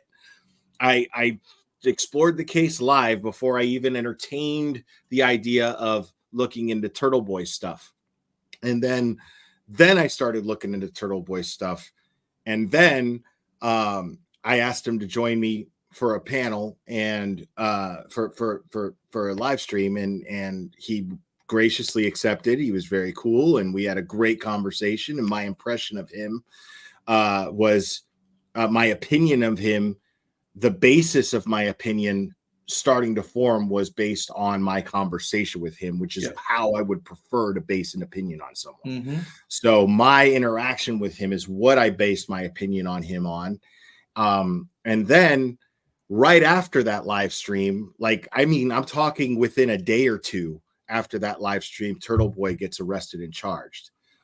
And then I was wait a minute, this is wild. And I'm not saying that my live stream had anything to do with that. What I'm saying is the timing was such a coincidence that I was just like, wait a minute. Okay. I just talked to this fucking guy and now they're charging him with something. Hold on. Now I got to look into this. And then I did 5 live streams going over his charges. And then I was just like, okay, now if I didn't believe that Karen Reed was being railroaded, I'm starting to really believe it now. I still entertained the idea that maybe it was an accident. Maybe law enforcement conducted a shitty investigation and she's just going to get acquitted because the investigation was faulty. I moved past that opinion a long time ago. But right when I started, when Turtle Boy got charged and I went over those charges and I was just like, all right, let's explore this the same way we explored Karen Reed. I'm going to go over, I'm looking at these charging documents and I'm seeing timestamps. I'm seeing video titles. Let's watch those videos right at those timestamps. And then I'm like, this is bullshit. They're lying. They're straight either here on this charge, they're lying, or they're at least exaggerating or twisting what was being done or said in those clips. So I'm like, okay, well now Turtle Boy's being railroaded. Turtle Boy's clearly being railroaded. And I'm like, how could they possibly charge him? And then I looked up the law that they used to charge him, and the law itself is unconstitutional. So you can't just, I mean, you're going to create a law that prevents people from picketing, from speaking their mind, and somehow this law passed in Massachusetts, in the birthplace of our country, of our nation. Like, are you kidding me? Yeah. So then I just became, after Turtle Boy got charged, then I just became full-fledged, like, free Karen Reed. Yeah, no, it's similar to like my reaction to Turtle Boy was all live as well, and I was quite negative at the start, but that's when he pieces stuff together. But I'm also very I just say as it is, which is my own fault sometimes because I sometimes speak. I think in Welsh, okay, so I speak in English obviously because English is my second language. So sometimes the words I use don't always correspond with what I'm thinking, so that's my detriment sometimes. But I just say as it is sometimes. And I forget sometimes I'm on camera, but I remember people saying to me, we just saw the moment when you realized that they're railroading Turtle Boy, because they could see it in my head, in my mind going, oh, he's wrong for doing each one. Then also it's like a light bulb went off in my head, and it's as if the whole chat went, he just got it. He just got it. And that's how I learn. And again, you said about chat that on. You learn from chat as well. You know, you've got so many things that you're looking at. You got to learn from people because I make mistakes all the time. Well, it's a community, man. Like it's foolish to not utilize your chat. Like every channel that I've seen that actually fails are people with the attitude that, you know, they're somehow above their chat. And they think of themselves in some sort of celebrity status, and it's retarded. Like, dude, you're a guy with a YouTube channel. Literally, that's why it's called YouTube, because literally anybody can do it. So, you know, you're not a celebrity. Stop it. And then what ends up happening is you take your viewers for granted. You trash them in Discord and Facebook groups and talk down to them all the time, and it never works out. And it's just what it is you're just cheating yourself out of besides a blessing, you're cheating yourself out of a tool. You know, like it's a tool to have. There are people who are in my chat who have great who have great study habits that I don't have, who will know certain details of certain things in regards to the case that I'll miss and I'll forget, or and they'll be there to correct me, and it's great. It doesn't do anything to my ego whatsoever to be corrected by somebody in my chat, because they're genuinely grateful just for my coverage. So it's a win-win. They look at it like they're just trying to help. They're not looking at it like they're trying to top me and go, you don't know what you're talking about, I know more than you. Nobody's doing that. But if you go into this with that attitude, that's going to be the kind of audience that you attract. And then it's just you're looking at failure.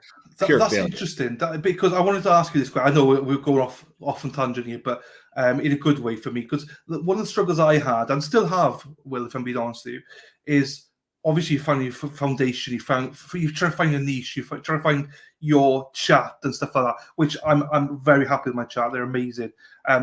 But before that, I used to be, you got to stop this, you got to stop swearing, I'm like, fuck off, whatever. I'm not stopping that, Right. But there's people that are always like, but you need to change. And I think at the start, I was a little bit like, oh shit, I got to do what chat wants. But actually, it's the wrong way of thinking about it. As you say, if people want to watch you and stuff like that, they'll be with you no matter what.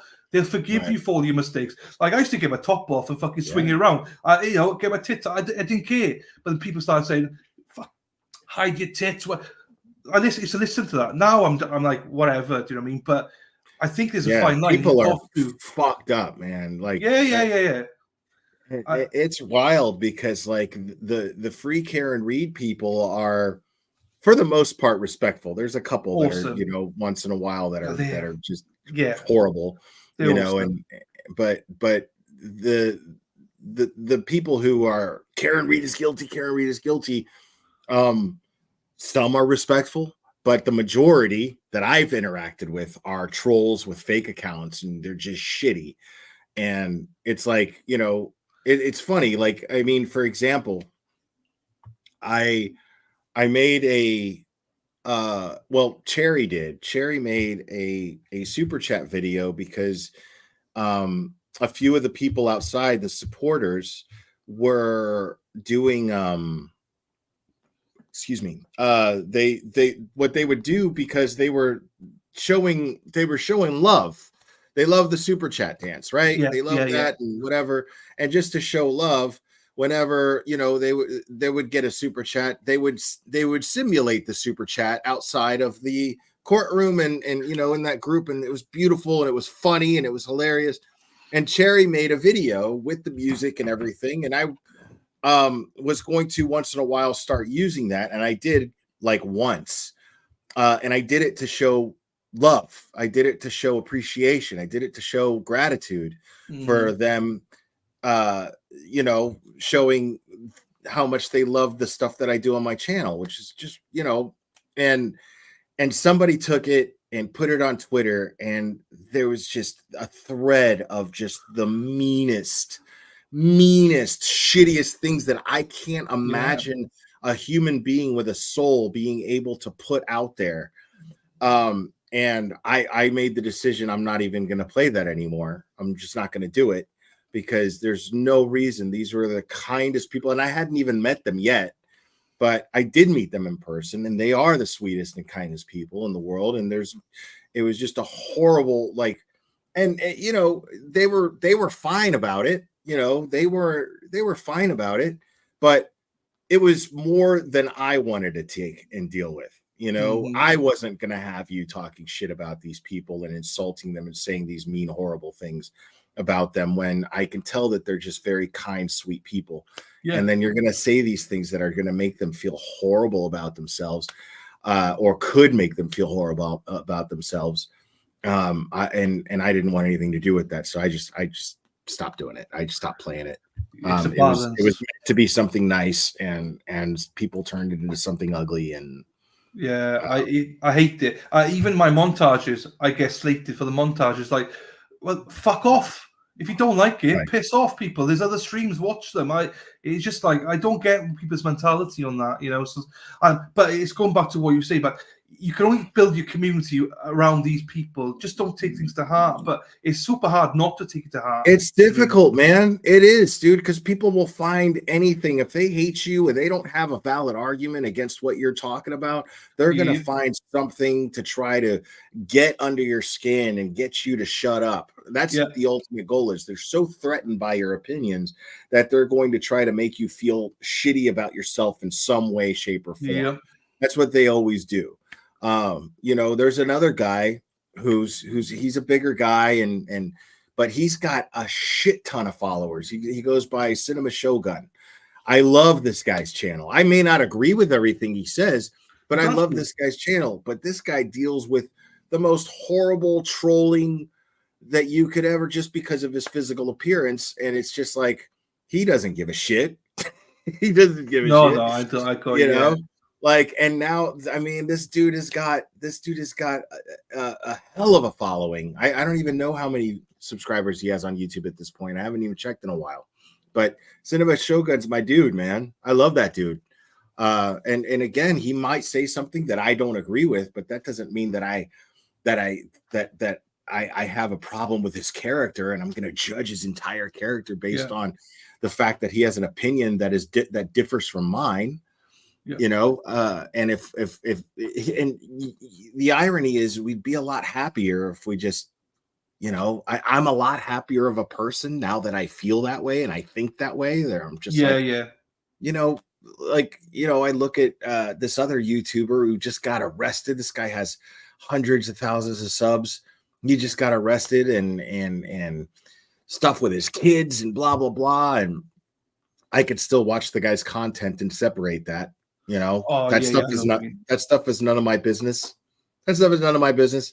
You know, I might have an opinion about that stuff, but that doesn't mean that I have that's going to change my opinion on his insight as an attorney. You know, I mean, the guy's still an attorney, still knows more than I do about the law. Yeah. I'm going to be interested in his opinion on completely separate issues and subjects. I could separate that stuff. You know, I feel like we'd all be a lot happier if we could do that. Yeah, it would be. Well, yeah, but it's hard to get there. But once you get there, it's a blessed. You know what I mean? And I think that we get this thanks to people in here. You know, they help you try and get them. And the why I love it in the community, and I'm sure you get it, because you probably don't see some of the negative comments either. Do you know what I mean? And I see less and less now because the chat deal with it. The chat, the mods, whoever, the chat deal, and they self-regulate as well. So which I enjoy as well, and I'm always gracious to them as chat. I can't have you on here, right? And hopefully we'll have you on another time as well. But I cannot have you on here without asking you one question, right? One of the things I have to watch you every time, and I say to people, right, do not watch anything. If you're going to watch anything tonight, watch the Glarer. And that is when Plevin goes live. When he goes live, I'm like, do not give him views. Do not give him views, people. Just wait. Just wait for the Glarer. Now, how did that come about? Because it's religious now. I cannot watch him. I do not want to give him likes. I just wait for the Glarer to go live. I love your shows about Plevin. I love them. So thank you, first of all, for doing them. But how did they come about? I know, but how did they come about, though? Oh, that's just something I've always done. Okay. Something I've always done was review other creators who have absolutely asinine points of view, and I just make fun of it. It's just for fun. Like it's more fun to just make fun of people like Plevin than to get mad at them. You know what I mean? Like I don't have any feelings about Kevin. Like I have opinions about Kevin, but I don't have any actual feelings about it. You know what I mean? And what he's saying and what he's doing, I don't really care. At the end of the day, I mean, I just like to find the humor in this stuff, because at the end of the day, like, you look at what Plevin's saying, and at the end of the day, he's a fucking cartoon character. He's a clown, you know. And to get mad at him, you're only doing yourself a disservice. No, it's true. The only time I got mad at him is when he he shouted at Sean. That's the only time I was really angry at him, the way he treated Sean on his stream. But that's the only time. I mean, I just ignore him. I don't watch him. I don't support him. I've tried to engage sometimes with him to have a conversation, but he always tries to belittle people and say to you, "Well, you're not thinking both sides or something." I'm like, dude, you don't think about anything. Do you know what I mean? He doesn't care if Karen gets acquitted or anything. It's like, shut up, dude. Do you know what I mean? So, yeah, and we told Sean to fuck off. I was like, right, I'm done with you, man. I'm done. I'm just going to watch you through Glera from now on. And that's what we do. So you've got a really good niche there. I know a lot of people love that as well. So it's good. We got a couple of questions here because I just want to make sure we got a couple here for you before they go, because I do appreciate your time.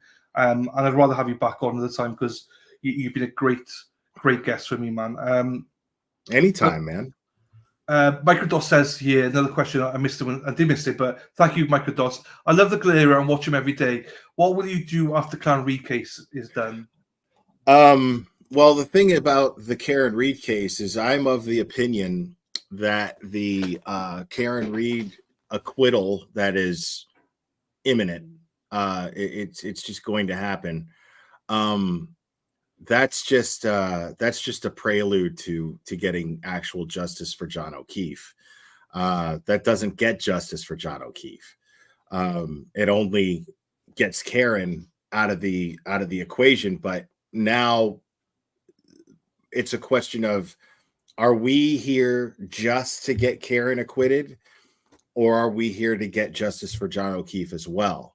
And the way to do that is to hold the people responsible who are responsible for John O'Keefe's death, which I don't know exactly who that is. I'm not going to pretend like I do. I don't even have any strong theories on it. All I know is it happened inside that house. That's all I know. Now, beyond that, the way, in my opinion, to get justice for John O'Keefe, the path to do that is to shed more light on Sandra Birchmore's case. And there's another one that I just recently found out about. And I forget the young man's name who was shot by the police. And it was Michael Morrissey's office who let these cops go. I don't remember his name. Somebody in the chat's going to know. This is why the chat's awesome. Yeah. Somebody in the chat's going to know who I'm talking about. And he was shot by the cops, and he was unarmed. Root. That's it. Nancy said it. Root. And I'm still very Justin Root. I think it's Justin Root. And so I'm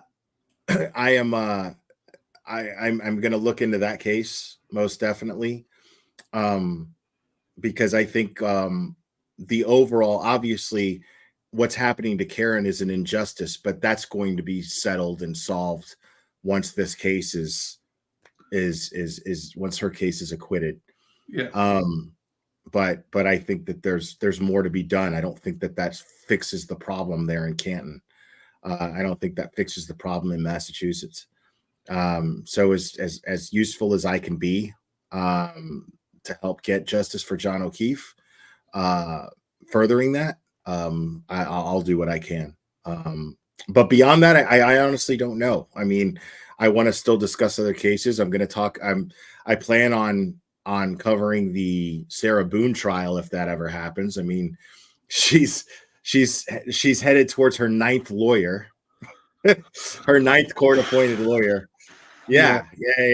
So I'm covering that trial once it finally happens. Wow. Like that's going to be a shit show. Yeah.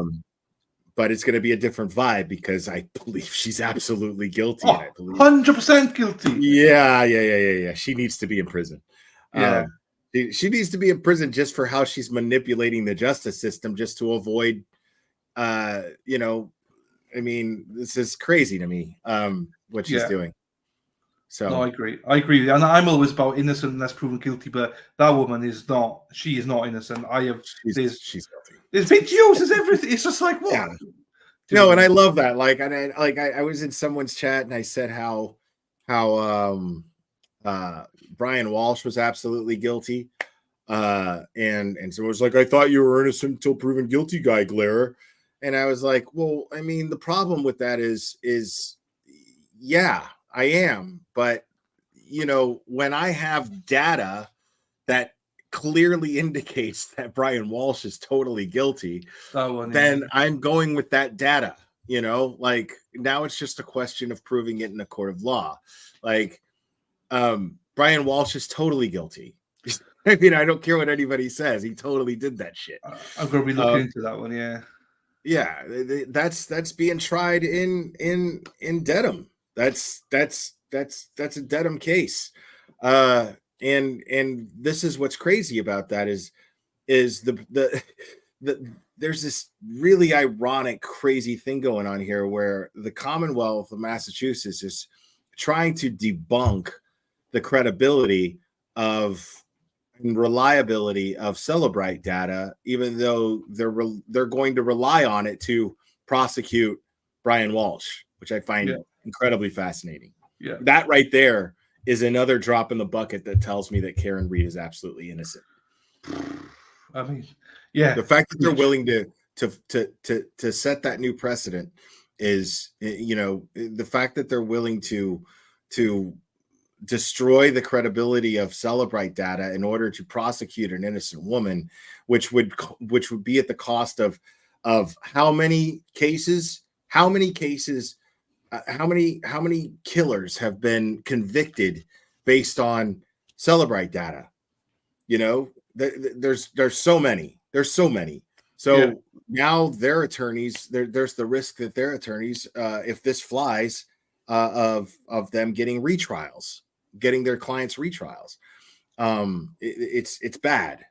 It's a real bad situation. And the Commonwealth is playing a very dangerous game with this Celebrite stuff just to protect Jen McCabe. It's insane. It is a bizarre world. It's bizarre. Can I put another case in your lap? And it's one of those cases that, I'm not sure if you've heard of it, but have you heard of the Zachary Anderson case at all in Wisconsin? No. So I won't go into it too much, but it's a case similar to Karen Reed in the sense of I believe he's totally guilty. He was convicted last year of murdering this person. His body's never been found and stuff like that. But it's something that I know a lot of the people in Boston actually know this case and they followed it and they are supporters of it. I know Olivia is. She believes the same as me that he's innocent and stuff like that. But that's a case that needs more light to it, and more content creators are actually going to be looking at. Hopefully, Sean's going to be looking at it as well. But there's a website called there's a podcast called wrongfulpod.com. I want to promote them because they are actually releasing an episode today about Karen Reed, about what's going on with the Karen Reed case, because they want to bring more attention, obviously, to the Zachary Anderson case. So after all this is done and everything, if you or anyone else can look at wrongfulpod.com, it's like a 6-episode podcast about the case. So there's a website, Free Zachary Anderson, that's got all the information. If you like data and all that, it shows you everything. I'm not going to push narratives on anybody about whether you feel he's guilty, not guilty, whatever. But this is a huge case. And this now is going into appeal now. So I always say to people, if you can just look at it, and highlight it, because I truly believe that this is an injustice. So I always try and make sure that I pass it out. Tilboy knows about it as well. To content creators, just take a look after all this is settled, because as I say, there's a lot of crossover. There's a lot of Zachariah people that are Free Karen Reed people. You'd be surprised. So yeah, for those that even in chat, wrongfulpod.com, have a look at that. And then the website that Sarah P just posted, freezacharianderson.org. Have a look at all the details there. As I say, I don't push narratives, people, but it's a case that's coming around again. And yeah, if people can have a look at it, that would be amazing. I also shout out to Alicia and Josie, one of my mods, there in chat right now, and they are the ones that create that content as well. So again, you don't have to, Will, but that's just something I'd put out there as in something for justice. If you could, look at that. I'll check it out. Yeah, I just emailed the link that was just dropped by one of your mods to myself. Cool. So, thank you, my man. Thank you. Microsoft said he'd look as well. I'll say whatever you decide on it doesn't, that's up to you. It's something that I would like to get more attention out there. And I'll say, going to get Sean, he's going to cover it as well. Hopefully Aidan gets into it. So as I say, I'm not kidding you when I say there's a lot of crossover here as well. There's a lot. When you got Olivia Niall on something, Olivia Lambo, sorry. When you got Olivia Lambo on it going, he's innocent, same way she is with Karen, you know you're onto something, you know. So it is something that she's passionate about, something I'm passionate about, and yeah. So anyway, that's just put that aside. Yeah, no, I'll check it out. I'll check it out. I appreciate that, man. Appreciate that. Couple of last things here from people. Thank you so much to Tuts as well. Thank you, Madonna. I really appreciate you for that. Okay, so you mentioned something earlier on. Do you think they buried the flooring and Chloe in the pool when they filled it? Or what do you think happened? Or I know we were speculating like hell here, but do you think anything happened? Because obviously there's a hole there, and you know, and all that. I feel that if they did, that was one of the stupidest things that they could do, because this would be an easy solve right here. If the federal indictments that we hope are coming down, that would merit a search warrant for that, for sure. I would assume so. And if they were, I mean, I would say that it was galactically stupid on the Alberts part to do that if they did. So no, I don't believe that it would be that simple and that easy that they would have put Chloe and the flooring under the pool. They would have taken it somewhere else. If it were me, I would have burned all of the evidence somewhere where I could have burned it, and it would have gone unnoticed, me burning it. So, I mean, I don't imagine that Brian Albert is that stupid. I don't know what happened, but yeah, I agree with you. I don't think he's that stupid. I'm with you on that one. It'd be nice, you know. It would be. do you think that the thief is going to recall any of the Commonwealth witnesses at all? Like I don't know. I hope so, because there was a certain. I mean, the thing is, overall, I trust the defense and what they're doing. I absolutely trust everything that they're doing. They are one step ahead of everything. I saw this firsthand. They are one step ahead of everything. They are absolutely anticipating. They now know, and I believe, I don't know this for a fact, but I believe that what the basis of Karen Reed's defense team, their strategy, what I believe it to be is, if I were framing my client, what would I be doing? What would be my next move in this prosecution in trying to frame her? So I believe they're thinking on that level to some degree, and they anticipate everything that's happening. So I don't know. There are certain things to answer that question. There are certain things that when cross-examination would be like, no further questions, I'd be like, wait a minute, you're not going to ask him about this, you're not going to ask him about that.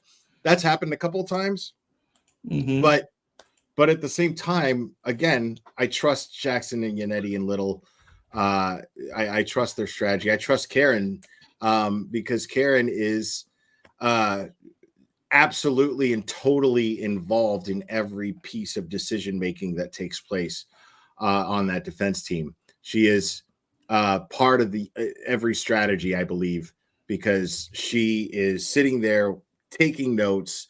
She's looking at stuff. She's got her own laptop up there, and she's doing her own research. She is making her team aware of certain things that she can rebuttal or dispute from certain testimony that's taking place. I've seen it happen. Where you know, Jackson will be saying something, and then something will happen, and she'll lean over to Eliza Little and say something, and then Eliza Little will write something down, hand it to Jackson in the middle of cross-examination, and then he'll go, "Just 1 second, Your Honor." Okay, and then he'll address it. Karen Reed is 100% on top of everything that's happening there. Yeah. So I don't know if they'll recall anybody to the stand, but I trust their strategy. If they don't, if they feel they need to, they will. Yeah, but true. It's what Karen said yesterday as well. Oh, sorry, Michael Dot said they are the sharpest people that I've ever met, and he's part of the defense team. So there you go. Yeah.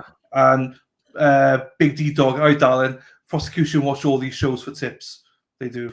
I don't know about that. Maybe not this show, But but there's other shows. But they're aware. They're aware. I don't know if they watch for tips, but I'm saying they watch us. That's for sure. Like, I get I'm my channel is definitely supported by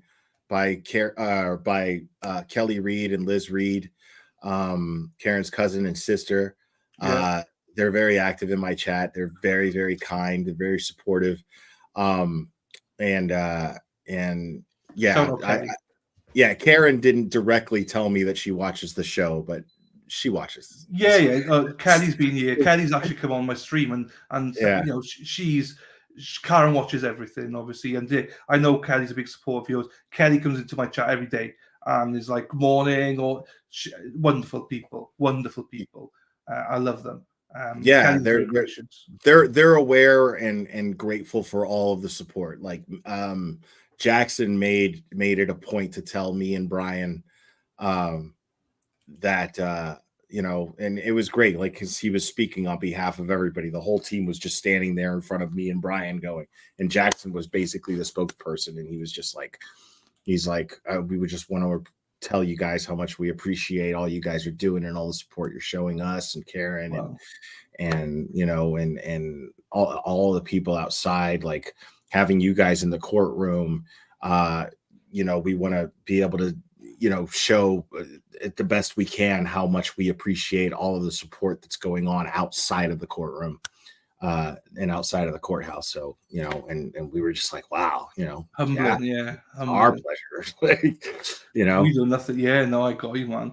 And the way we were leading there was about the defense. So Karen said she will testify she needs to if she believes the attorneys want her to. She's ready to testify, you know. But she said herself, I got every trust in my defense team. I have to trust them. I trust them. I will do what they instruct me to do. Even though the money she's paying for that, I don't know how much she's paying for that, but that's not a cheap defense team. Nope. You know what I'm saying? So, you know, that's what you do when you hire a great defense team. You're going to let them do their jobs. You're paying them for their expertise and what they do. So you're dumb if you're not letting them do their jobs. And she's absolutely doing that. And that's not to say, like I said, she's extremely involved, but it's because she's a very, very sharp person. Very intelligent. Yeah, very, very, very intelligent. I was just going to say, also, I want people to realize as well, just because she's paying all this money, this is why you need to support her, because I used to have a guest on, Matt Moore, his name is Matthew Moore, and he was accused of killing his wife in Ohio back in 2022. And some people might have seen his arrest. It was like an army basically came to arrest him. He was in prison for he was in jail for 15 months waiting trial. And Diane Minaj, she's a famous lawyer in Ohio. She was, his defense attorney. He went into the day he got arrested. He had his condo, he had a house, he was a millionaire, he was retired, he had everything. He came out of jail an innocent man, but he had nothing. He's homeless. So that's how serious I think we need to take the judicial system and how serious we need to support Karen, the defense fund and stuff like that. Matt didn't have a defense fund, so he's got nothing. He's homeless in Vegas. He's jumping from house to house.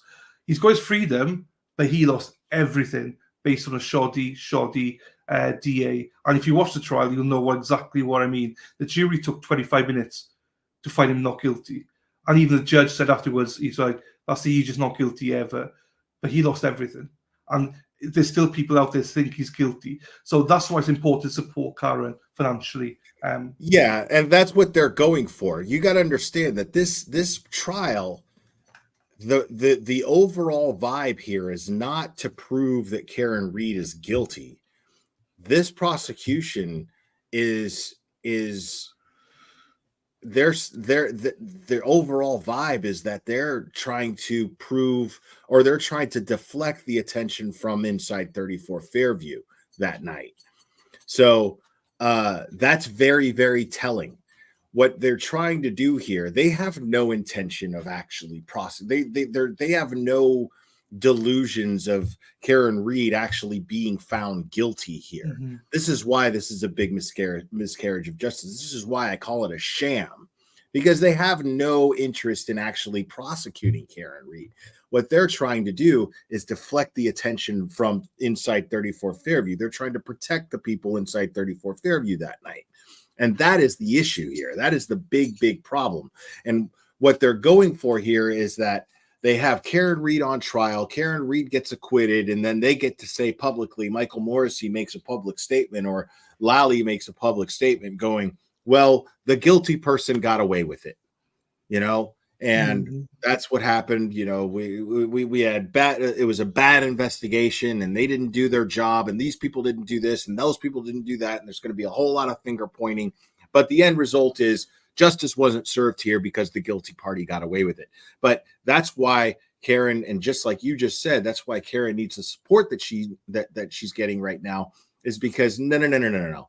That's not going to be good enough for us.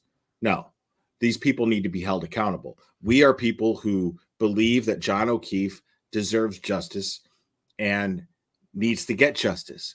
And the one person who's in a courtroom right now fighting for justice for John O'Keefe is Karen Reed. Make no mistake about that, because her defense strategy could be easy.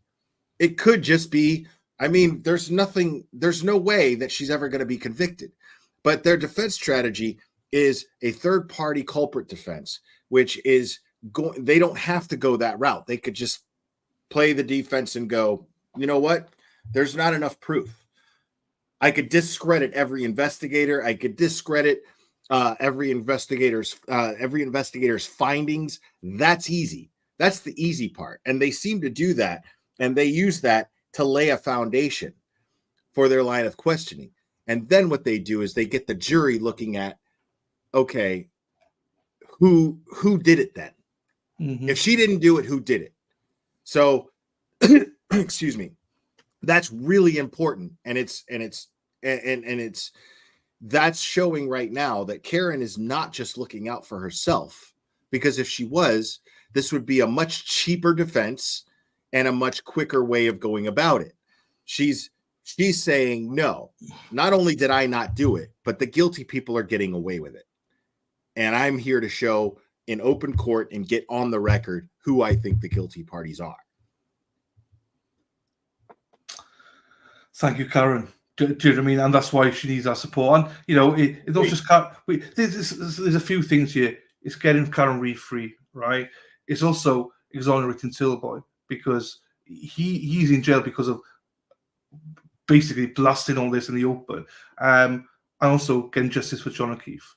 Right. Karen Reed's acquittal is going to be it's going to be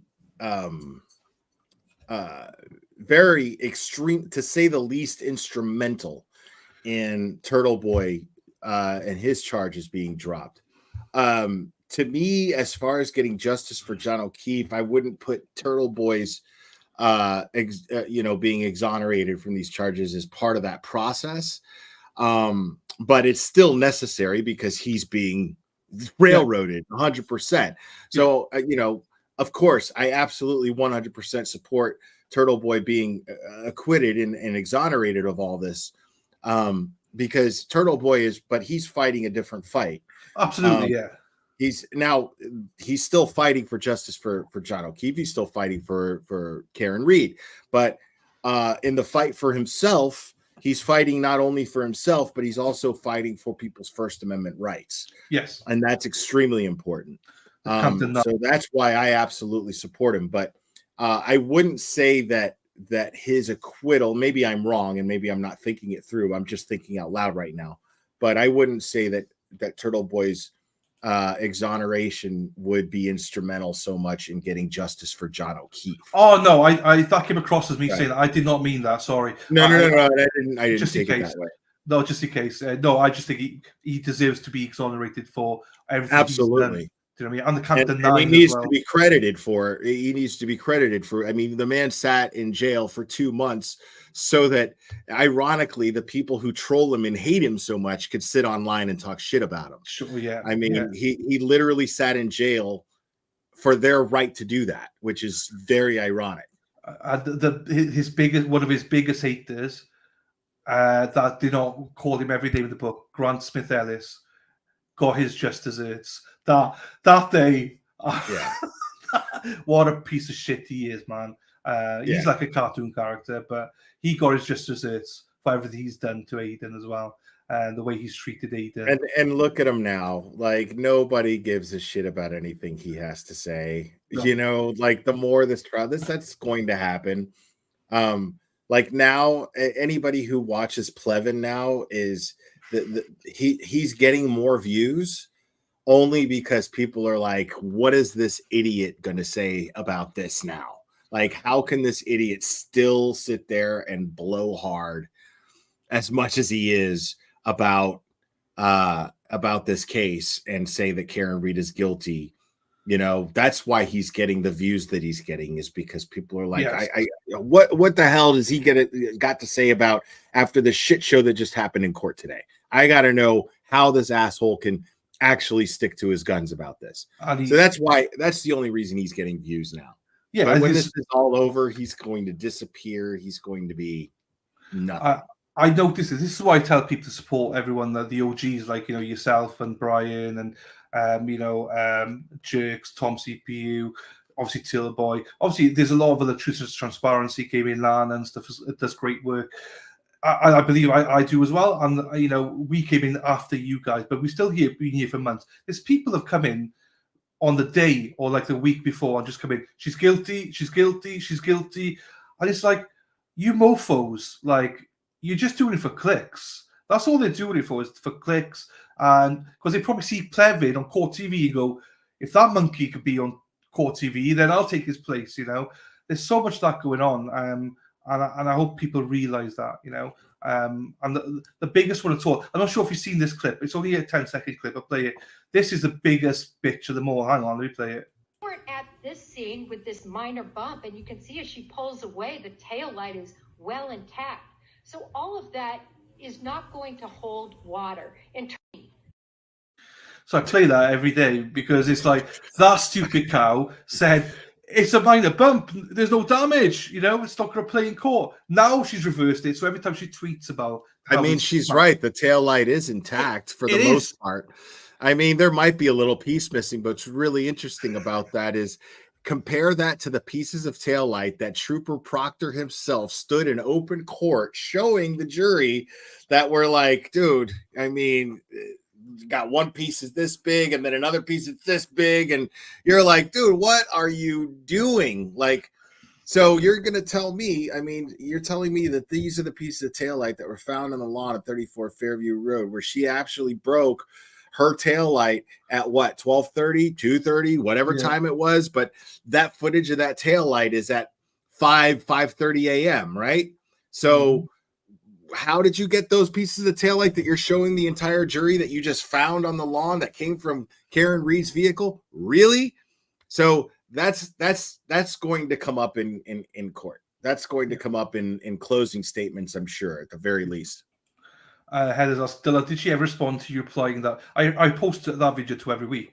When she says Karen's guilty, I know for a fact. I posted that. What? Do you know that as a fact? Like, you do this as a fact, Jennifer. She never responds. Never at all. Oh, no. Yeah. She's never would. Yeah, Jennifer Coffin. She blocked me already a long time ago. Most of the trolls have blocked me, but right. You know, fuck up. I got two questions left here, right? One's for me, one's for you, okay? So I'll go for my one first, right? My one is Dylan, when are you coming across the pond? So this is partly me and Will. I am hoping from talking to Kelly and stuff like that there will be a big party for Karen Reed.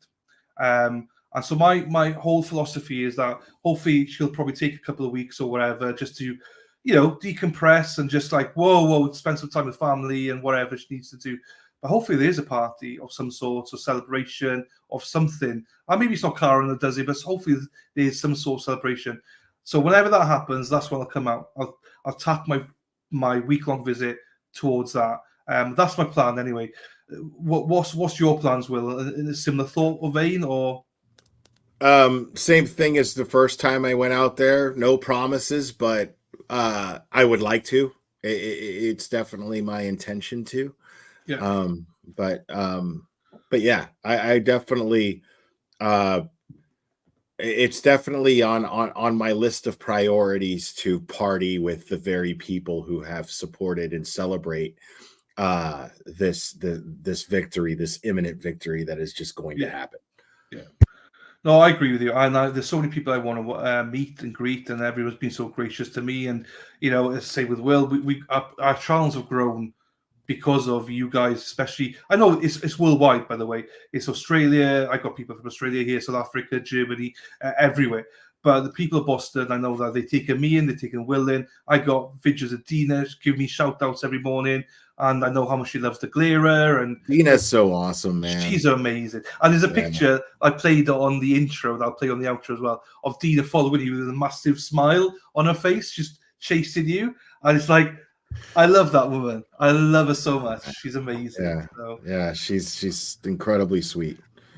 A final question for you, and this is a nice and easy question for you. It's from our very legend here, Microdots. Is Will on today? Are you going? I never really know in advance. The most advance you ever get on my live streams is if I have a guest on, or if I'm covering the trial. But usually I wing it, and I'm just like, I think I'll go live.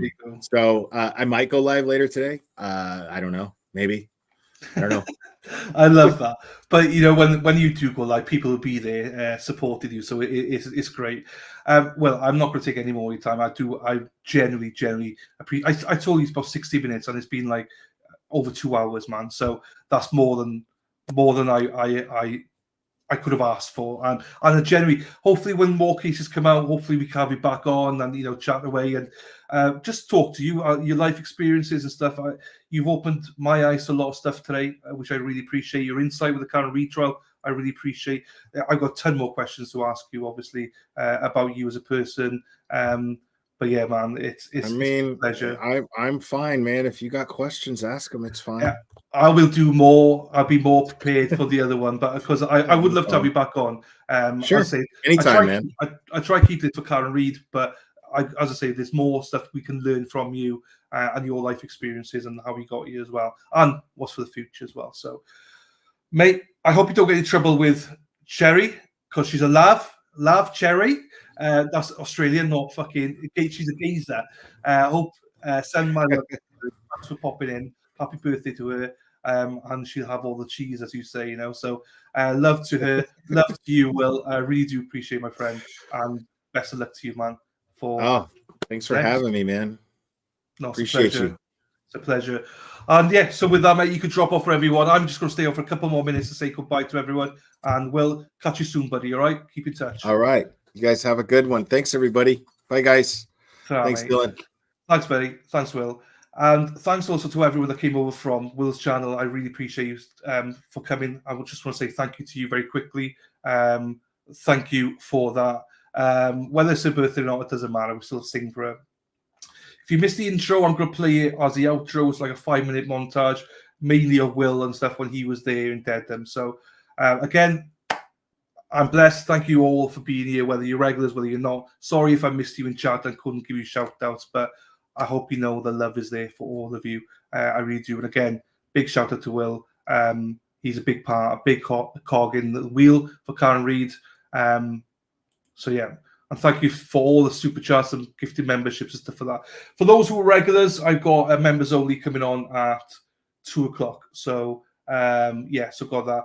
Sean is going live tonight. He's not he told me he's just going to be a short stream. I don't think he's going to be. Well, I mean, it's Sean. He wants to do a show to say thank you to everyone. He said a short stream, but it's Sean. So it might be a 3-hour stream. I don't know. But he's going live tonight. Going through the motions with Sean is live at 6:00 Eastern tonight. But yeah, yeah, we'll see. I'm not sure how long. He told me he's going to be short. But knowing Sean, it's probably going to be a 3-hour stream. So strap in, everyone. Thank you, everybody. for that. Oh, hey, Russell's mum, I missed you. Hello to you, my darling. 2 p.m. today for members only. Yes, just members. It's going to be a quick stream, though. Members only. We're going to choose the name for the chat. I've got 4 choices. I will four choices. I will choose a name for it, and we'll just have a kickback for an hour or something, and then we'll be done. I'm knackered, so that's it. That's it. With that, everybody, thank you so much again for being here. I'll play the montage on the way out for you that missed it. Thank you again to Will, and welcome to all those new to the channel. Please like it on the way out if you can. I'd really appreciate that. Yeah, I appreciate that. Thank you. And with that, have a good evening or afternoon or morning, whatever the fuck it is with you. And with that, peace out, everyone. Let me just put, where's the montage? I think it's here. Oh, I need to place it there. Okay, everyone. Love you all. Ta-ra. Now I've got to take my phone off.